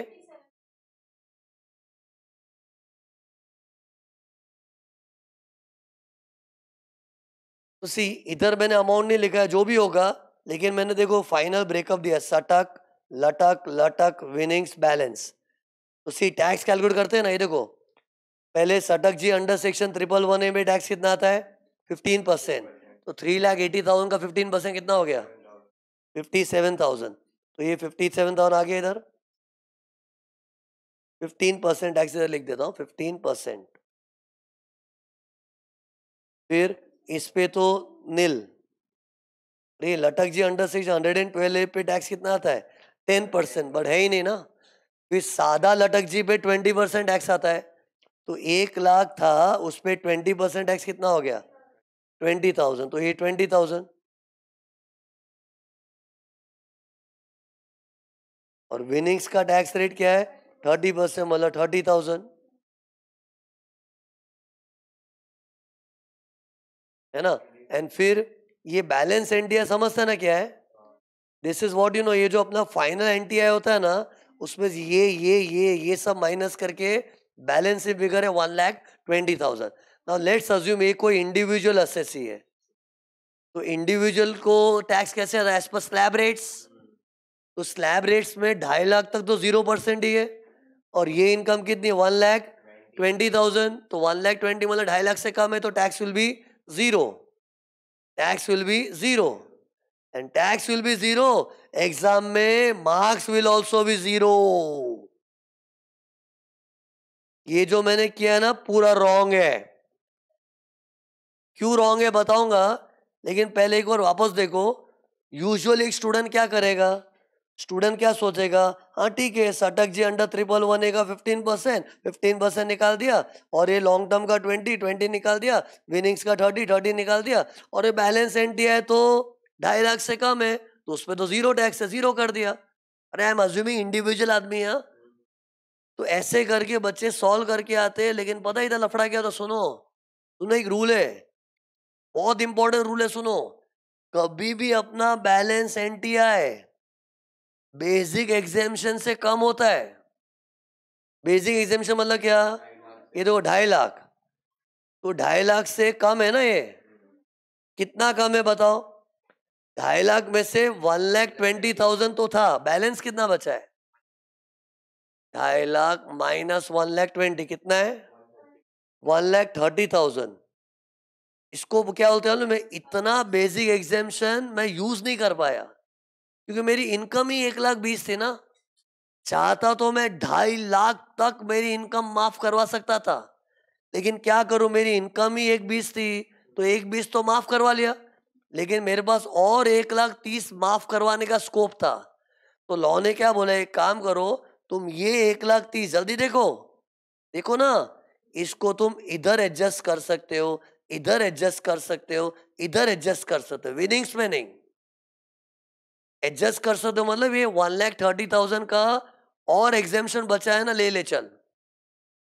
means actually basic exemption is meant for balance NTI, लेकिन बैलेंस एनटीआई मेरा पूरा ही नहीं पड़ रहा है ना, वो है ही 1,20,000, तो मतलब मेरा अभी भी 1,30,000 का एग्जेम्पशन बचा है, और एग्जेम्पशन बचा है, भूलो मत एग्जेम्पशन।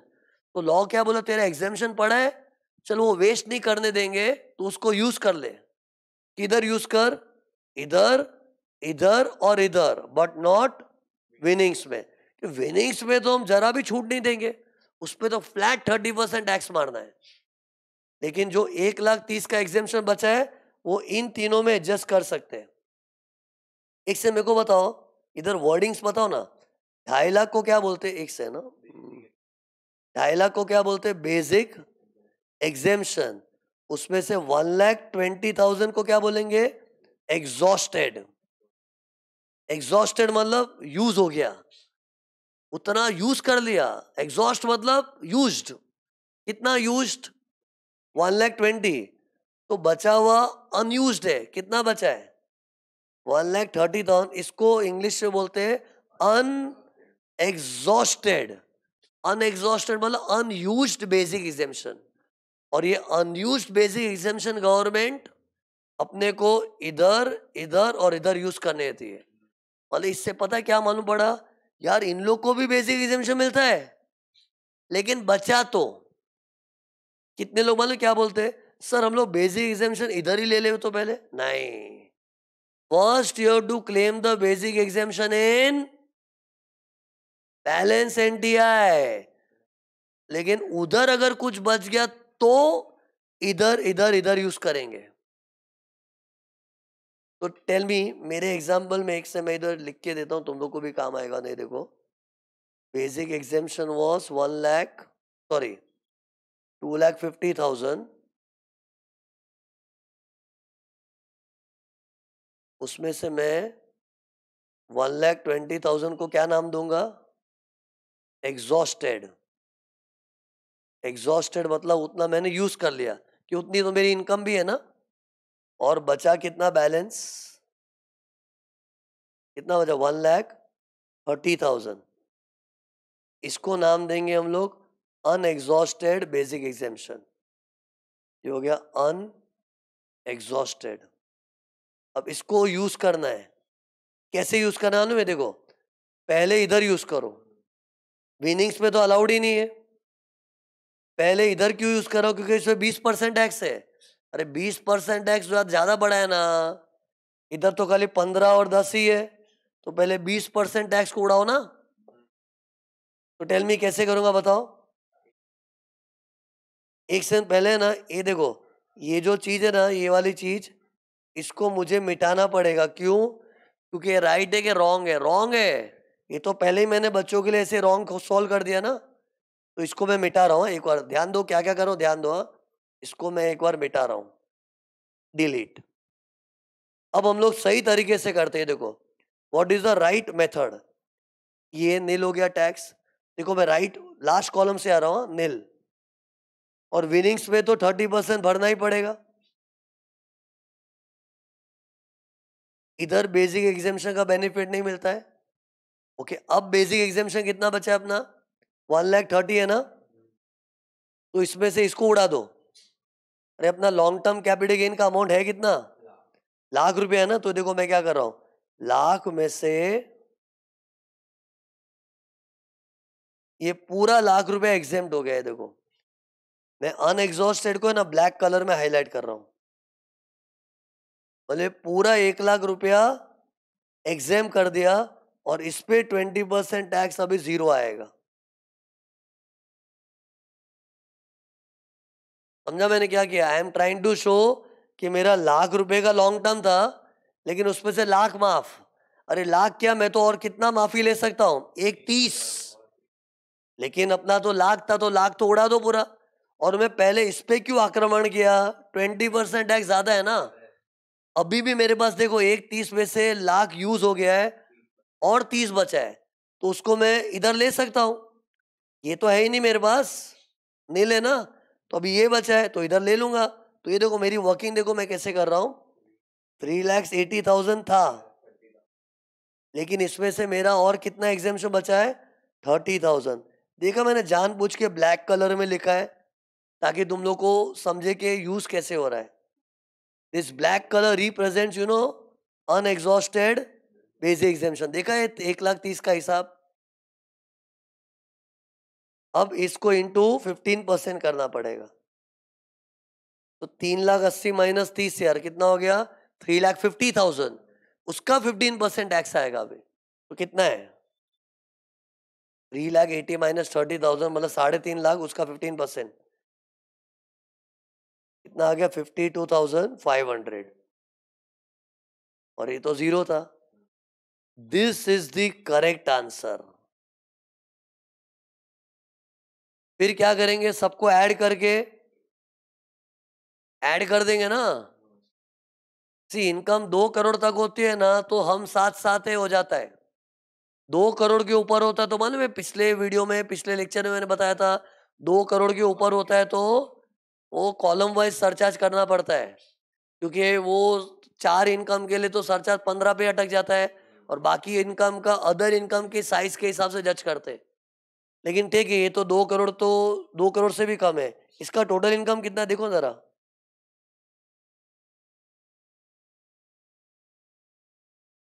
कितना हो गया? 380 नील 4 तो 580 और ये तो कितना हो गया? 7 lakhs. अरे मैं क्यों देख रहा हूँ? टू सी गरीब है क्या? नहीं रिबेट की बारी आ गई ना अभी. अरे ये टैक्स निकाले तो रिबेट आता है. लेकिन रिबेट एनटीआई 5 लाख तक होना चाहिए. लेकिन ये 5 लाख से ज्यादा तो रिबेट नहीं मिलेगा.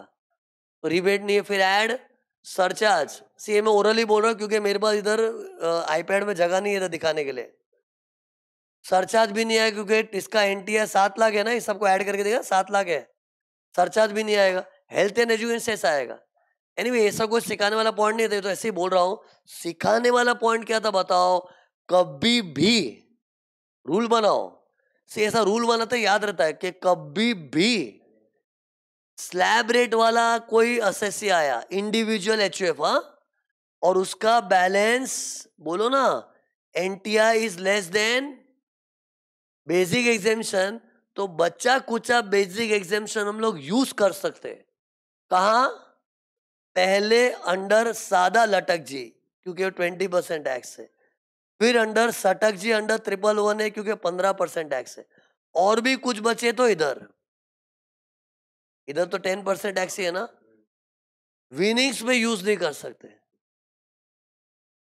मेरे को बताओ अगर ये अमाउंट नील होता तो ये बैलेंस एनटीआई है ही जीरो मेरा तो पूरा 2.5 लाख अनएग्जॉस्टेड हो गया. तुम लोग को पता है कितने लोग की मेंटालिटी क्या है. थोड़ा बहुत रहता है ना कुछ बेसिक जैसे 1,20,000 तो स्ट्राइक भी होता है. कितनी एग्जाम में मैंने नोटिस किया है ये बैलेंस एनटीआई नील होती है. तो ऐसे सब में उन लोगों का बुद्धि नहीं चलता. अरे बैलेंस एनटीआई जीरो मतलब उसका बैलेंस इनकम है ही नहीं. तो पूरा का पूरा 2.5 लाख का अनएग्जॉस्टेड हो गया. पूरा 2.5 लाख यूज करेंगे और पूरा 2.5 लाख यूज करूंगा तो ये 1 लाख उड़ गया और इसमें से 1.5 लाख उड़ जाएगा. अरे बाई चांस और भी कभी कुछ बचता है तो अपने को विनिंग्स में यूज नहीं कर सकते.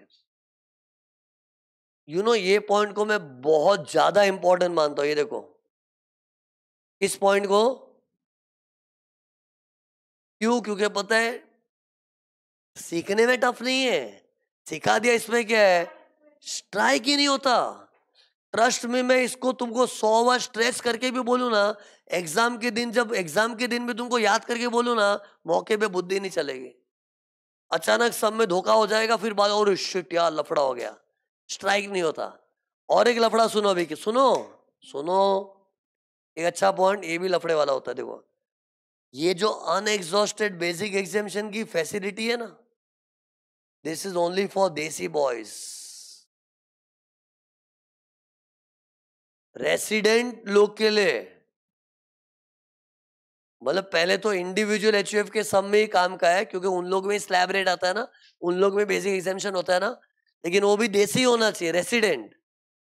अरे इसको मैं इतना हाइप क्यों कर रहा हूँ मैं. एग्जाम में पता है सुनो लफड़े क्या होते हैं. कितने लोग को है ना ये अनएग्जॉस्टेड का रूल स्ट्राइक नहीं होता और किसी को स्ट्राइक होता है तो गलत टाइम पे स्ट्राइक होता है कि सब में नॉन रेसिडेंट होता है वो.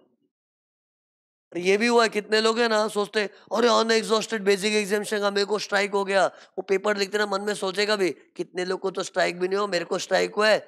लेकिन उसने लफड़ा क्या किया, नॉन रेसिडेंट के सम में कर डाला। अरे मतलब इधर दो चीज का मैं हैमर करता हूँ। एक तो किसी को ये नॉलेज मौके पे स्ट्राइक नहीं होता, और स्ट्राइक भी होवे ना तो बी केयरफुल भाई, वो रेसिडेंट लोग के लिए होता है। और पेपर सेटर लोग का स्टाइल होता है, इन लोग क्या है, कहीं कोने में लिख देंगे he is a non resident. अरे इन लोग तो ऐसा भी लिख देते, ड्यूरिंग द प्रीवियस ईयर उसने 182 डेज और मोर इंडिया में नहीं रहा था, इंडिया में खाली 10 दिन रहा था। अरे इंडिया में 182 डेज और मोर रहते तो रेसिडेंट होता है ना। तो ये स्टाइल में दे देते, मतलब ऐसा कुछ करेंगे कि नॉन रेसिडेंट है, और ऐसी स्टाइल में लेके किसी को स्ट्राइक ना होए। पेपर सेटर का काम ही है कि तेरे को अटकाना, लेकिन अपने अगर नॉलेज एकदम अच्छी तरह याद होगा तो अपने अटकेंगे नहीं। खत्म हो गया ये पॉइंट। तो अनएग्जॉस्टेड बेसिक एग्जामिनेशन की फैसिलिटी किसके लिए अवेलेबल है? ओनली फॉर देसी बॉयज एंड देसी एचयूएफ्स, ओनली फॉर रेसिडेंट्स। ये बहुत ज्यादा इंपॉर्टेंट पॉइंट है, याद रखना। इंडिविजुअल एचयूएफ का टेंशन क्यों नहीं, क्योंकि ये स्लैब रेट्स में ही लफड़ा है ना। अनएग्जॉस्टेड का पॉइंट ही कब उठता है, जब स्लैब रेट्स पे आते हैं। जिनका फ्लैट रेट पे टैक्स है उनको तो फ्लैट टैक्स आता ही है ना।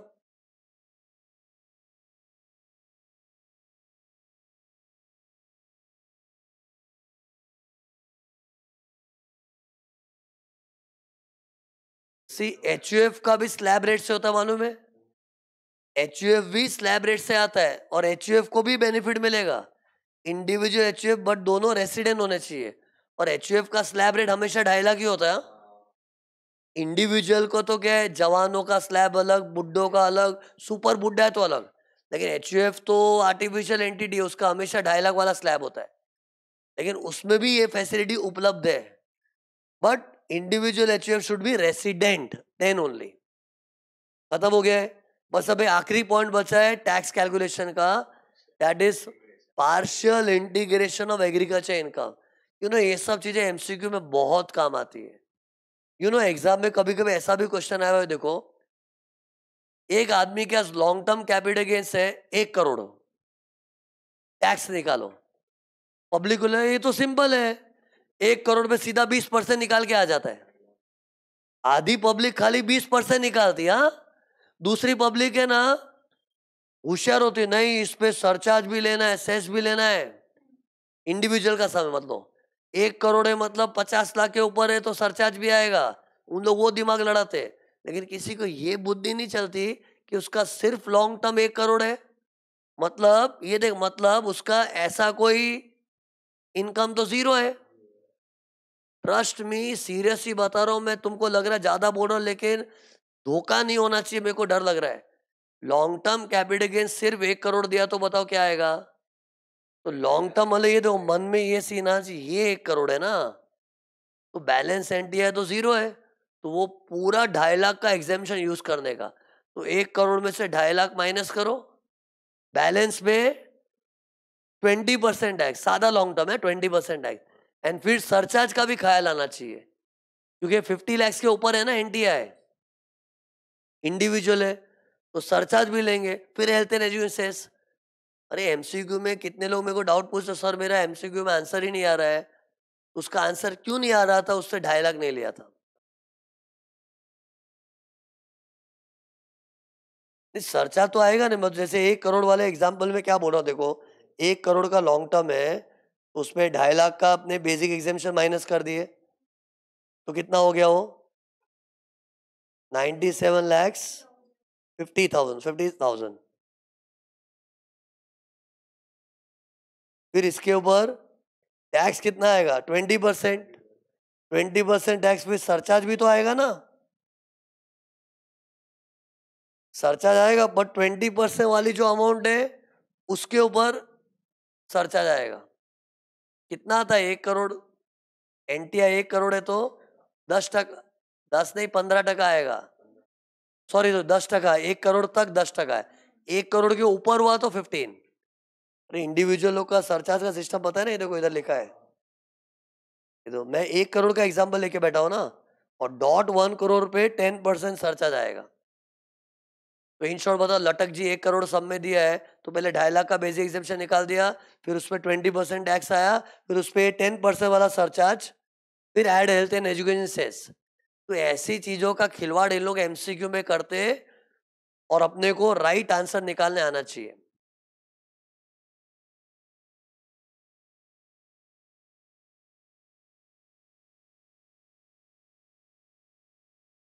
एक से ना,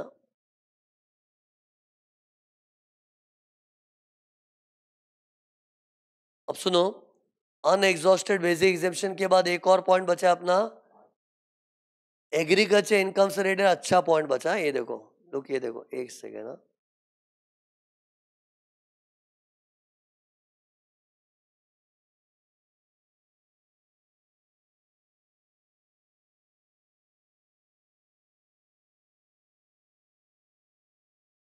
एक से नो 1 करोड़ वाले का देखो, किसी को अभी भी डाउट है, देखो 1 करोड़ वाले का कैसे क्या बताओ। ये देखो, long term capital gains 1 crore है। नहीं, वो शॉर्टकट स्लैब रेट में लगाने का होता है। अरे मैंने वो 180 से 500 का शॉर्टकट बताया था ना, सीधा 30% निकाल के, वो तो स्लैब रेट वाली इनकम पे आता है। और लॉन्ग टर्म कैपिटल गेन जो अपना 1 करोड़ है, वो स्लैब रेट वाला है कि फ्लैट 20% वाला है? ये तो फ्लैट 20% वाला है। इधर तो मैं क्या बोल रहा था कि सीधा फ्लैट 20 मत निकाल, पहले इसमें बेसिक एग्जेम्पशन का इस्तेमाल कर। तो बेसिक एग्जेम्पशन का इस्तेमाल करोगे तो 2.5 लाख उड़ जाएगा अपना, मतलब 1 करोड़ माइनस 2.5 लाख का बेसिक एग्जेम्पशन, फिर उस पर 20% टैक्स निकालना है। मतलब 97,50,000 का 20%, that will be your tax liability. फिर ऐड सरचार्ज, सरचार्ज भी आएगा क्योंकि long term capital gain 1 crore है, मतलब एनटीआई 1 करोड़, उस पर 10% सरचार्ज आता है। फिर add health and education cess. Anyways, इधर मुझे मेन क्या बोलना था कि पब्लिक सिर्फ लॉन्ग टर्म कैपिटल ऐसा कूद देते हैं ना, तो उनको स्ट्राइक नहीं होता है। अनएग्जॉस्टेड बेसिक एग्जेम्पशन स्ट्राइक होना बहुत मुश्किल है, इसलिए मैं ज्यादा हैमर कर रहा हूं कि देखो, अपने ये जो बैलेंस लिखते हैं मतलब क्या है, अपने टोटल एनटीआई में से ये हटा दिया है, इसको भी हटा दिया, इसको भी हटा दिया, इसको भी हटा दिया, ये बचेला कुचेला है। तो बचेले कुचेले को 2.5 लाख तक माफ करते हैं ना, लेकिन 2.5 लाख ही नहीं, इधर 2.5 लाख से कम है। Then unexhausted can be used इधर, इधर एंड इधर, but not in winnings. See balance NTI कितनी बार हम लोग भूल जाते हैं कि इसमें ये स्पेशल इनकम्स को हटा के बैलेंस एनटीआई आता है। तो ये सब था टैक्स कैलकुलेशन के टॉपिक में, खत्म। टैक्स लायबिलिटी का चैप्टर समाप्त हो गया। ओके, अब देखो, मैं जो अपना नेक्स्ट टॉपिक है ना, उसका इंट्रोडक्शन देके टॉपिक लॉन्च कर देता हूं, फिर उसके ऊपर आगे नेक्स्ट लेक्चर में चलेंगे। ओके, तो देखो, अगला टॉपिक मैं लॉन्च कर रहा हूं, इधर, इधर देखो। नहीं, अपने अगले टॉपिक का नाम देखो, स्क्रीन पर देखो क्या है। नया टॉपिक चालू हो रहा है, टॉपिक का नाम है असेसमेंट ऑफ कंपनीज। 10 मिनट में ऐसा इंट्रोडक्शन दूंगा ना कि चैप्टर मस्त लॉन्च हो जाएगा। ये देखो, ये टॉपिक को असेसमेंट ऑफ कंपनीज भी बोलते हैं, मैट भी बोलते हैं। मैट का फुल फॉर्म है मिनिमम ऑल्टरनेट टैक्स। ये क्या होता है बताऊंगा। अगेन थोड़ी देर तक मैं कुछ चीजें मैकेनिकली कर रहा हूं, फिर तुमको फंडा बताऊंगा, लॉजिक बताऊंगा। ओके, ये देखो, देखो ना इधर, अभी माइंड में ना कंपनी बिठा के चलो, नहीं तो मैं आगे पढ़ा ही नहीं पाऊंगा। टॉपिक का नाम ही क्या है, कंपनियों का असेसमेंट। इंडिविजुअल एचयूएफ वगैरह फॉर्म्स को भूल जाओ, कंपनी। हाँ, तो मेरे को बताओ, आज एक कंपनी का कंप्यूटेशन कैसे होता है? स्क्रीन पर देख के बात करते हैं ना। आज एक कंपनी का कंप्यूटेशन कैसे होता है, तो देखो कैसे होता है। लुक हियर, पहले हम लोग 5 हेड्स ऑफ इनकम लिखते हैं, स्क्रीन पर देखो। फिर चैप्टर 6 से माइनस होता है, फिर नेट टैक्सेबल इनकम आता है।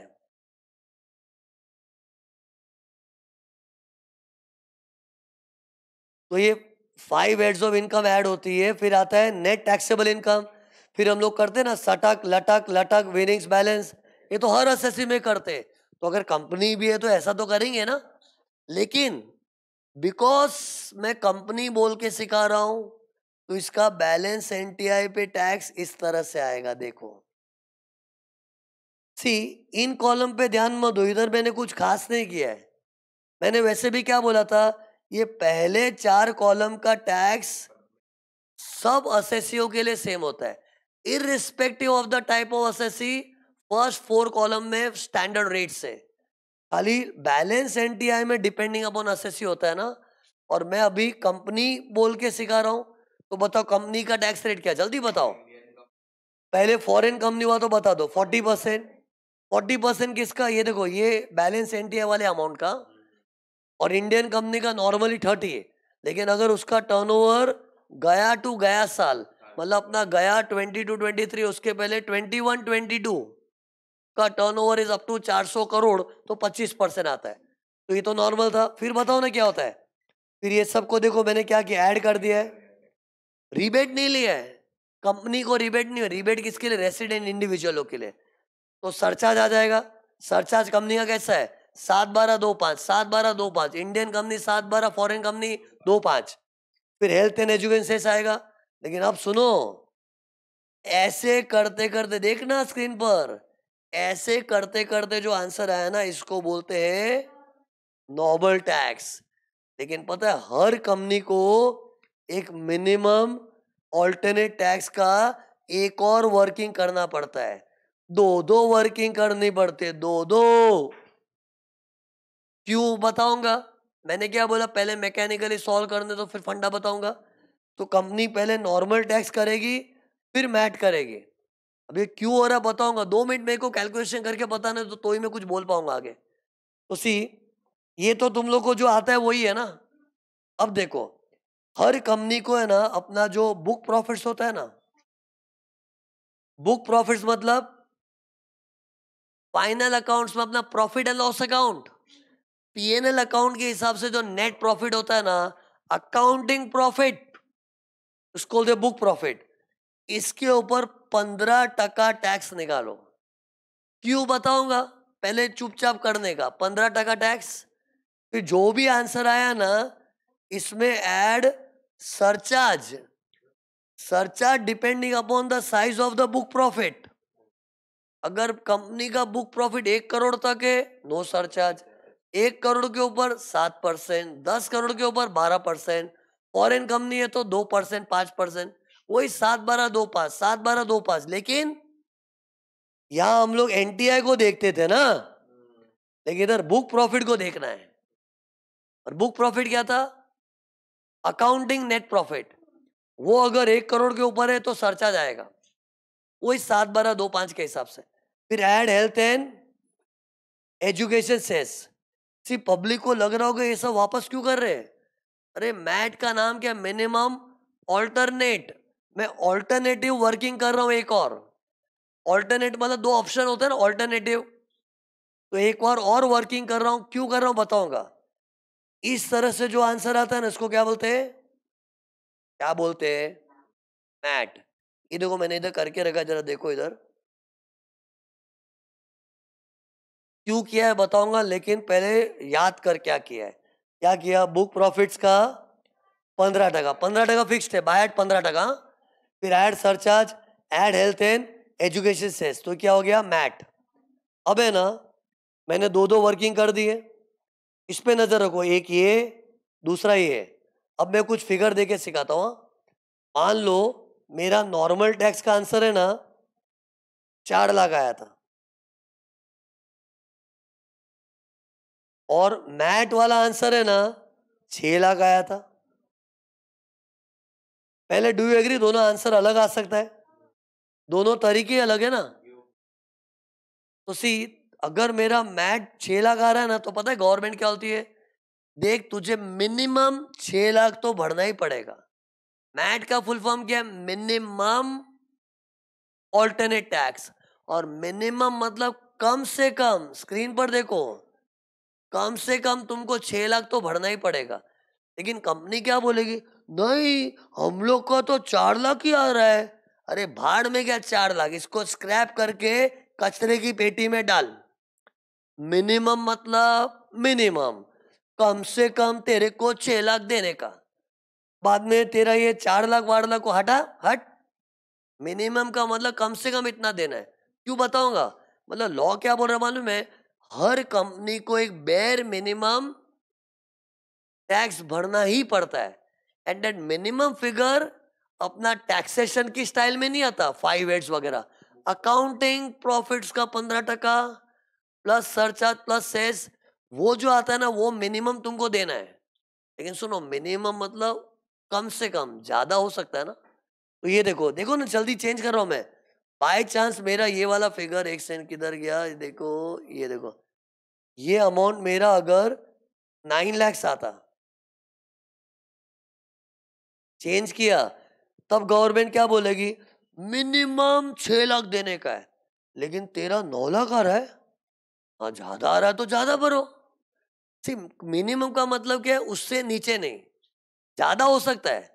तो टेल मी, अगर मेरा ये वाला वर्किंग देखो ना, ये वाले वर्किंग अगर 9 लाख आ रहा है, अरे मतलब it is more than 6 lakh, तो 9 लाख ही भरना है। फिर पता है, इसको कचरे की पेटी में डाल दो। अरे मतलब गवर्नमेंट पता है चाहती क्या है? ये देख, आइदर दिस और this, whichever is higher. Logic बताऊंगा, 2 मिनट पेशेंस रख। पहले रूल क्या है? कंपनियों को या तो नॉर्मल टैक्स भरने का या तो मैट भरने का, इन दोनों में से विच एवर इज हायर वाला भरने का। ऐसी परंपरा भारत ने बनाई हुई है। क्यों बताऊंगा, लेकिन एक बार स्क्रीन देखो। मैंने देखो क्या किया, इधर देखा, हर कंपनी को ऐसा कुछ करना पड़ता है। पढ़, काला काला क्या दिख रहा है? नॉर्मल टैक्स और मैट विचर इज हाई। जैसे मेरे पहले एग्जांपल में नॉर्मल टैक्स क्या था? 4 लाख। मैट था 6 लाख, तो व्हाट इज हाई? 6 लाख। दूसरे में नॉर्मल था 9 लाख, मैट था 6 lakh, what is high? 9 lakh. मतलब विचर इज हाई। तो सी, ये सब सुन के ना पब्लिक को क्या लगता है? भुक्खड़ है रे, गवर्नमेंट मर रही है। मतलब ये क्या दादागिरी है?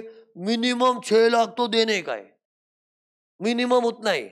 मतलब उसके चक्कर में पता है, ये सबको गवर्नमेंट बोल रही कचरे की पेटी में फेंक दे। बोल, ये क्या है? और उसमें भी दादागिरी के मिनिमम है। मतलब ये वर्किंग से अगर आंसर ज्यादा आ रहा है तो ज्यादा भरो। क्यों, ये क्यों टॉर्चर किया है? तो सुनो, अभी मैं तुमको जस्टिफाई करूंगा गवर्नमेंट ने मैट क्यों चालू किया था। सुनो, 2 मिनट में हो जाएगा। कैन यू गेस गवर्नमेंट ने क्यों चालू किया मैट? इतना तो मिनिमम आपको देना ही पड़ेगा। ये रूल के पीछे गवर्नमेंट के मन में क्या गुजर रहा है? तो सुनो, मैं बता देता हूं 2 मिनट में। लोग यार, ये वाले वर्किंग को प्लीज 2 मिनट के लिए फील करो, फील करो, फोकस कर इस पे। ये देखो, तुमको पता है इस वर्किंग के अंदर गवर्नमेंट ने दुनिया भर के इंसेंटिव्स दिए कॉर्पोरेट्स को। ऐसे भारी इंसेंटिव्स दिए ना कि कंपनी का ये देखो टैक्स एकदम ही छोटा हो जाता है। कौन सा? नॉर्मल वाला। गवर्नमेंट को क्या लगता है, यार कंपनियों को हमने इतने सारे इंसेंटिव्स दिए, और उन इंसेंटिव्स के कारण कंपनी का टैक्स एकदम छोटा हो जाता है। और इतना छोटा टैक्स आएगा तो हमारा देश कैसे चलेगा? माना कि वो इंसेंटिव्स हमने खुद नहीं दिए, हम खुद ही इंसेंटिव्स दिए, और हम तो चाहते वो इंसेंटिव लेवे। लेकिन वो इंसेंटिव लेके तुम्हारा टैक्स एकदम ही छोटा होगा तो वो नहीं चल बे। एक मिनिमम अमाउंट तो आपको देना पड़ेगा ना।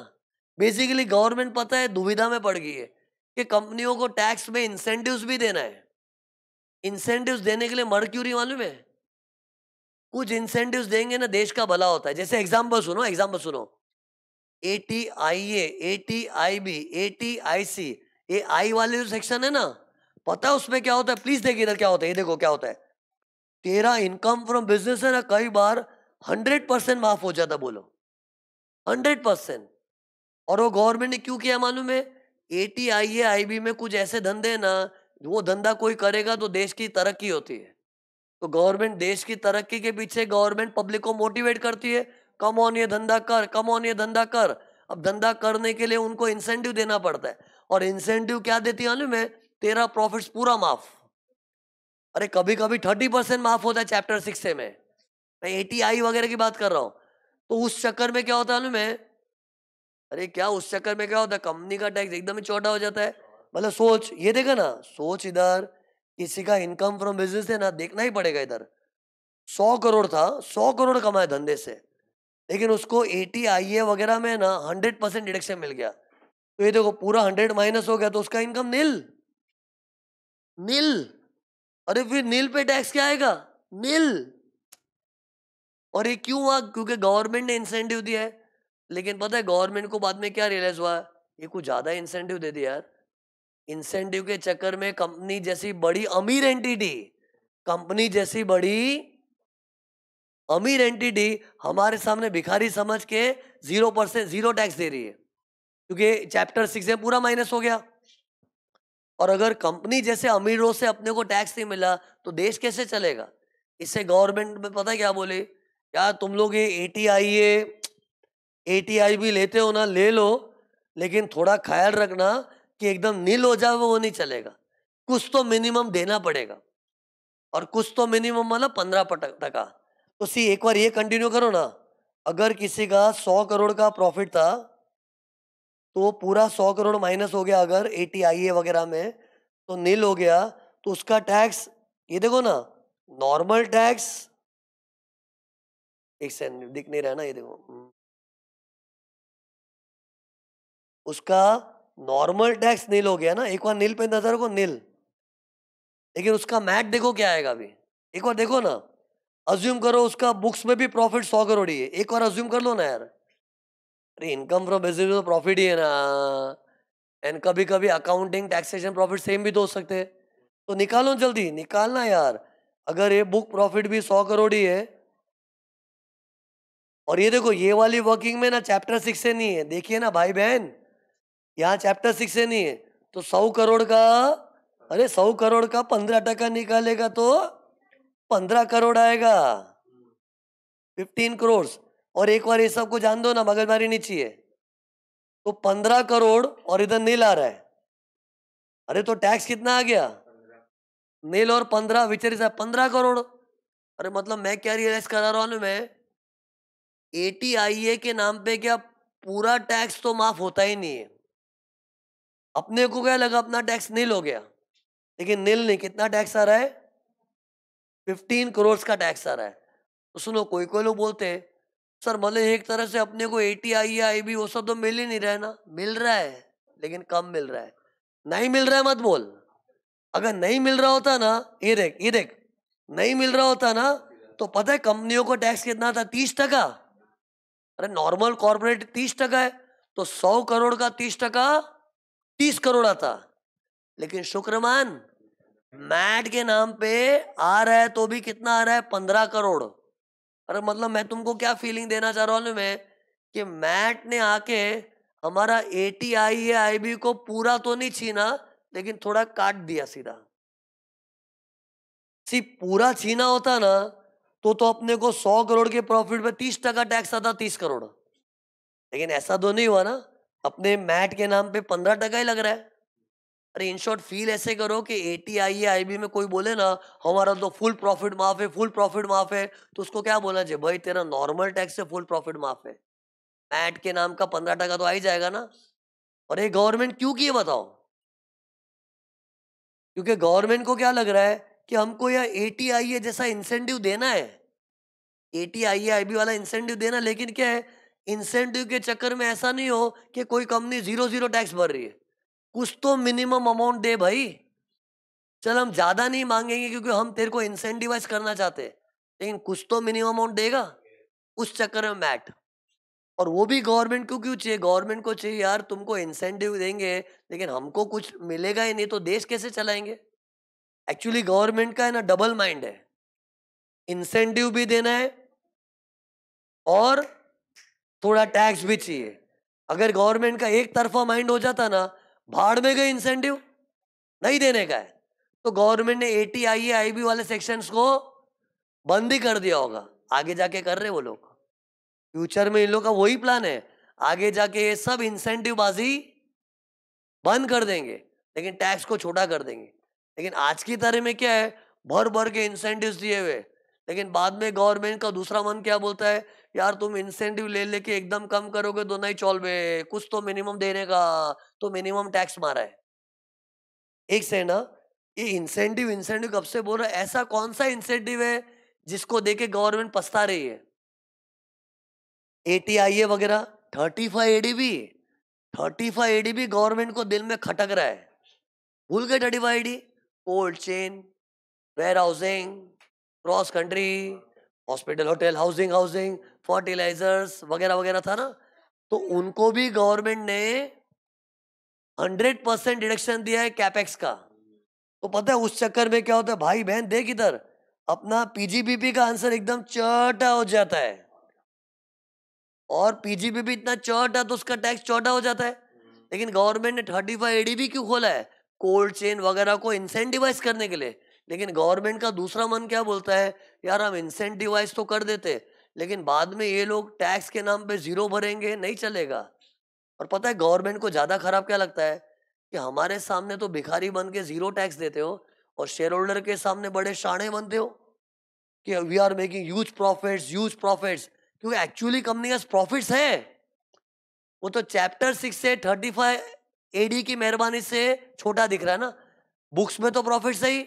तो गवर्नमेंट को हर्ट क्या होता है, शेयर होल्डर के सामने बड़े शाणे बन के घूमते हो, we are making huge profits, we have reported this much profit, that much profit, लेकिन गवर्नमेंट के सामने भिखारी बनते हो। तो shareholders are impressed, government is depressed, ये नहीं चलेगा। इससे गवर्नमेंट ने बोला कि कुछ तो आपको देना ही पड़ेगा। और एक्चुअली पुराने दिनों में होता था कि कंपनी ह्यूज प्रॉफिट्स दिखा के शेयर होल्डर को इंप्रेस कर दे, शेयर होल्डर वाहवाही कर रहा है, क्या कंपनी है, क्या प्रॉफिट्स कमा रहा है, क्या प्रॉफिट्स कमा रहा है, लेकिन इनकम टैक्स डिपार्टमेंट को ठेंगा मिलता था। क्यों? क्योंकि गवर्नमेंट अच्छा बन के पछताई ना, इंसेंटिव्स दिए, ये दिया वो दिया, और यहां तक कि कितने लोग को इंसेंटिव मिलकर टैक्स ही जीरो हो जाता है। तो ये कैसे चलेगा यार? ठीक है थोड़ा इंसेंटिव देना, लेकिन कुछ तो आवे। अरे ये मैट की जड़ है। और पता है बेसिकली गवर्नमेंट को यही दो चीज ज्यादा खटक रही, कौन सी बताओ? एटीआईए आईबी वगैरह, 35 एडी और 10 AA भी खटकता है। एक्सपोर्टर लोग होते हैं ना, 1000 करोड़ का एक्सपोर्ट करते हैं ना, उसमें जितना भी प्रॉफिट कमाते हैं जीरो टैक्स हो जाता है। बोलो 10 AA। अरे एक्सपोर्टर लोग को 10 AA मिलता है, और 10 AA की क्वालिटी क्या मालूम है? आज अगर मैं 700 करोड़ का प्रॉफिट कमाता हूं, लेकिन अगर मैंने पूरा एक्सपोर्ट किया होता है ना, पूरा माफ। सोच, पूरा माफ, तो मेरा टैक्स, ये वाला टैक्स देखो ना, ये वाला तो अंडा हो गया। ठीक है एक्सपोर्ट को प्रमोट करना जरूरी है, लेकिन अंडा हो गया वो थोड़ी चलेगा यार, कुछ तो मिनिमम देगा ना भाई। इससे क्या है, जो इतना बड़ा प्रॉफिट्स कमाता है उसको 15% तो देना ही पड़ता है। सिर्फ 15% क्यों रखा है मालूम है? क्योंकि इधर भी हम लोग 30-30% रखेंगे, तो फायदा क्या, फुल टैक्स आ जाएगा ना।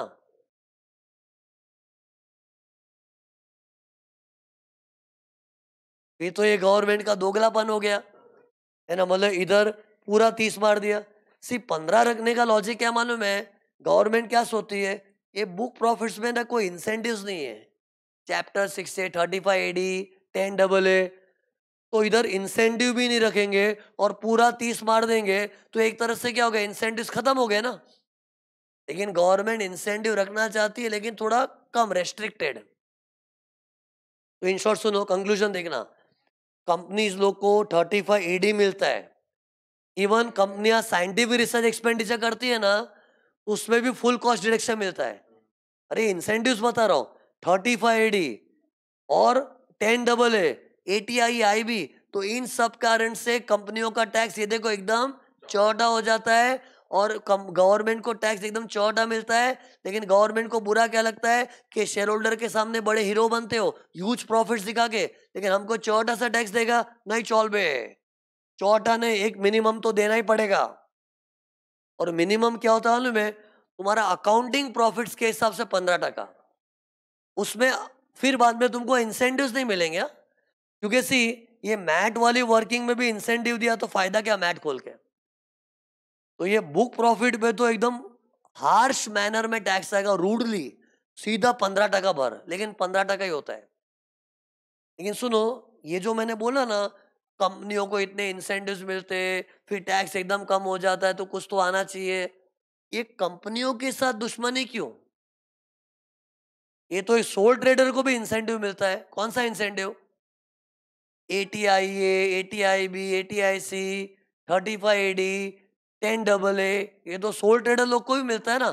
तो गवर्नमेंट ने ठसन कंपनियों के साथ क्यों निकाली? तो सुनो, कंपनी ने ना सोल ट्रेडर पार्टनरशिप फर्म को भी छोड़ा नहीं है, लेकिन उनके लिए मैट के बदले AMT निकाला है, ऑल्टरनेट मिनिमम टैक्स।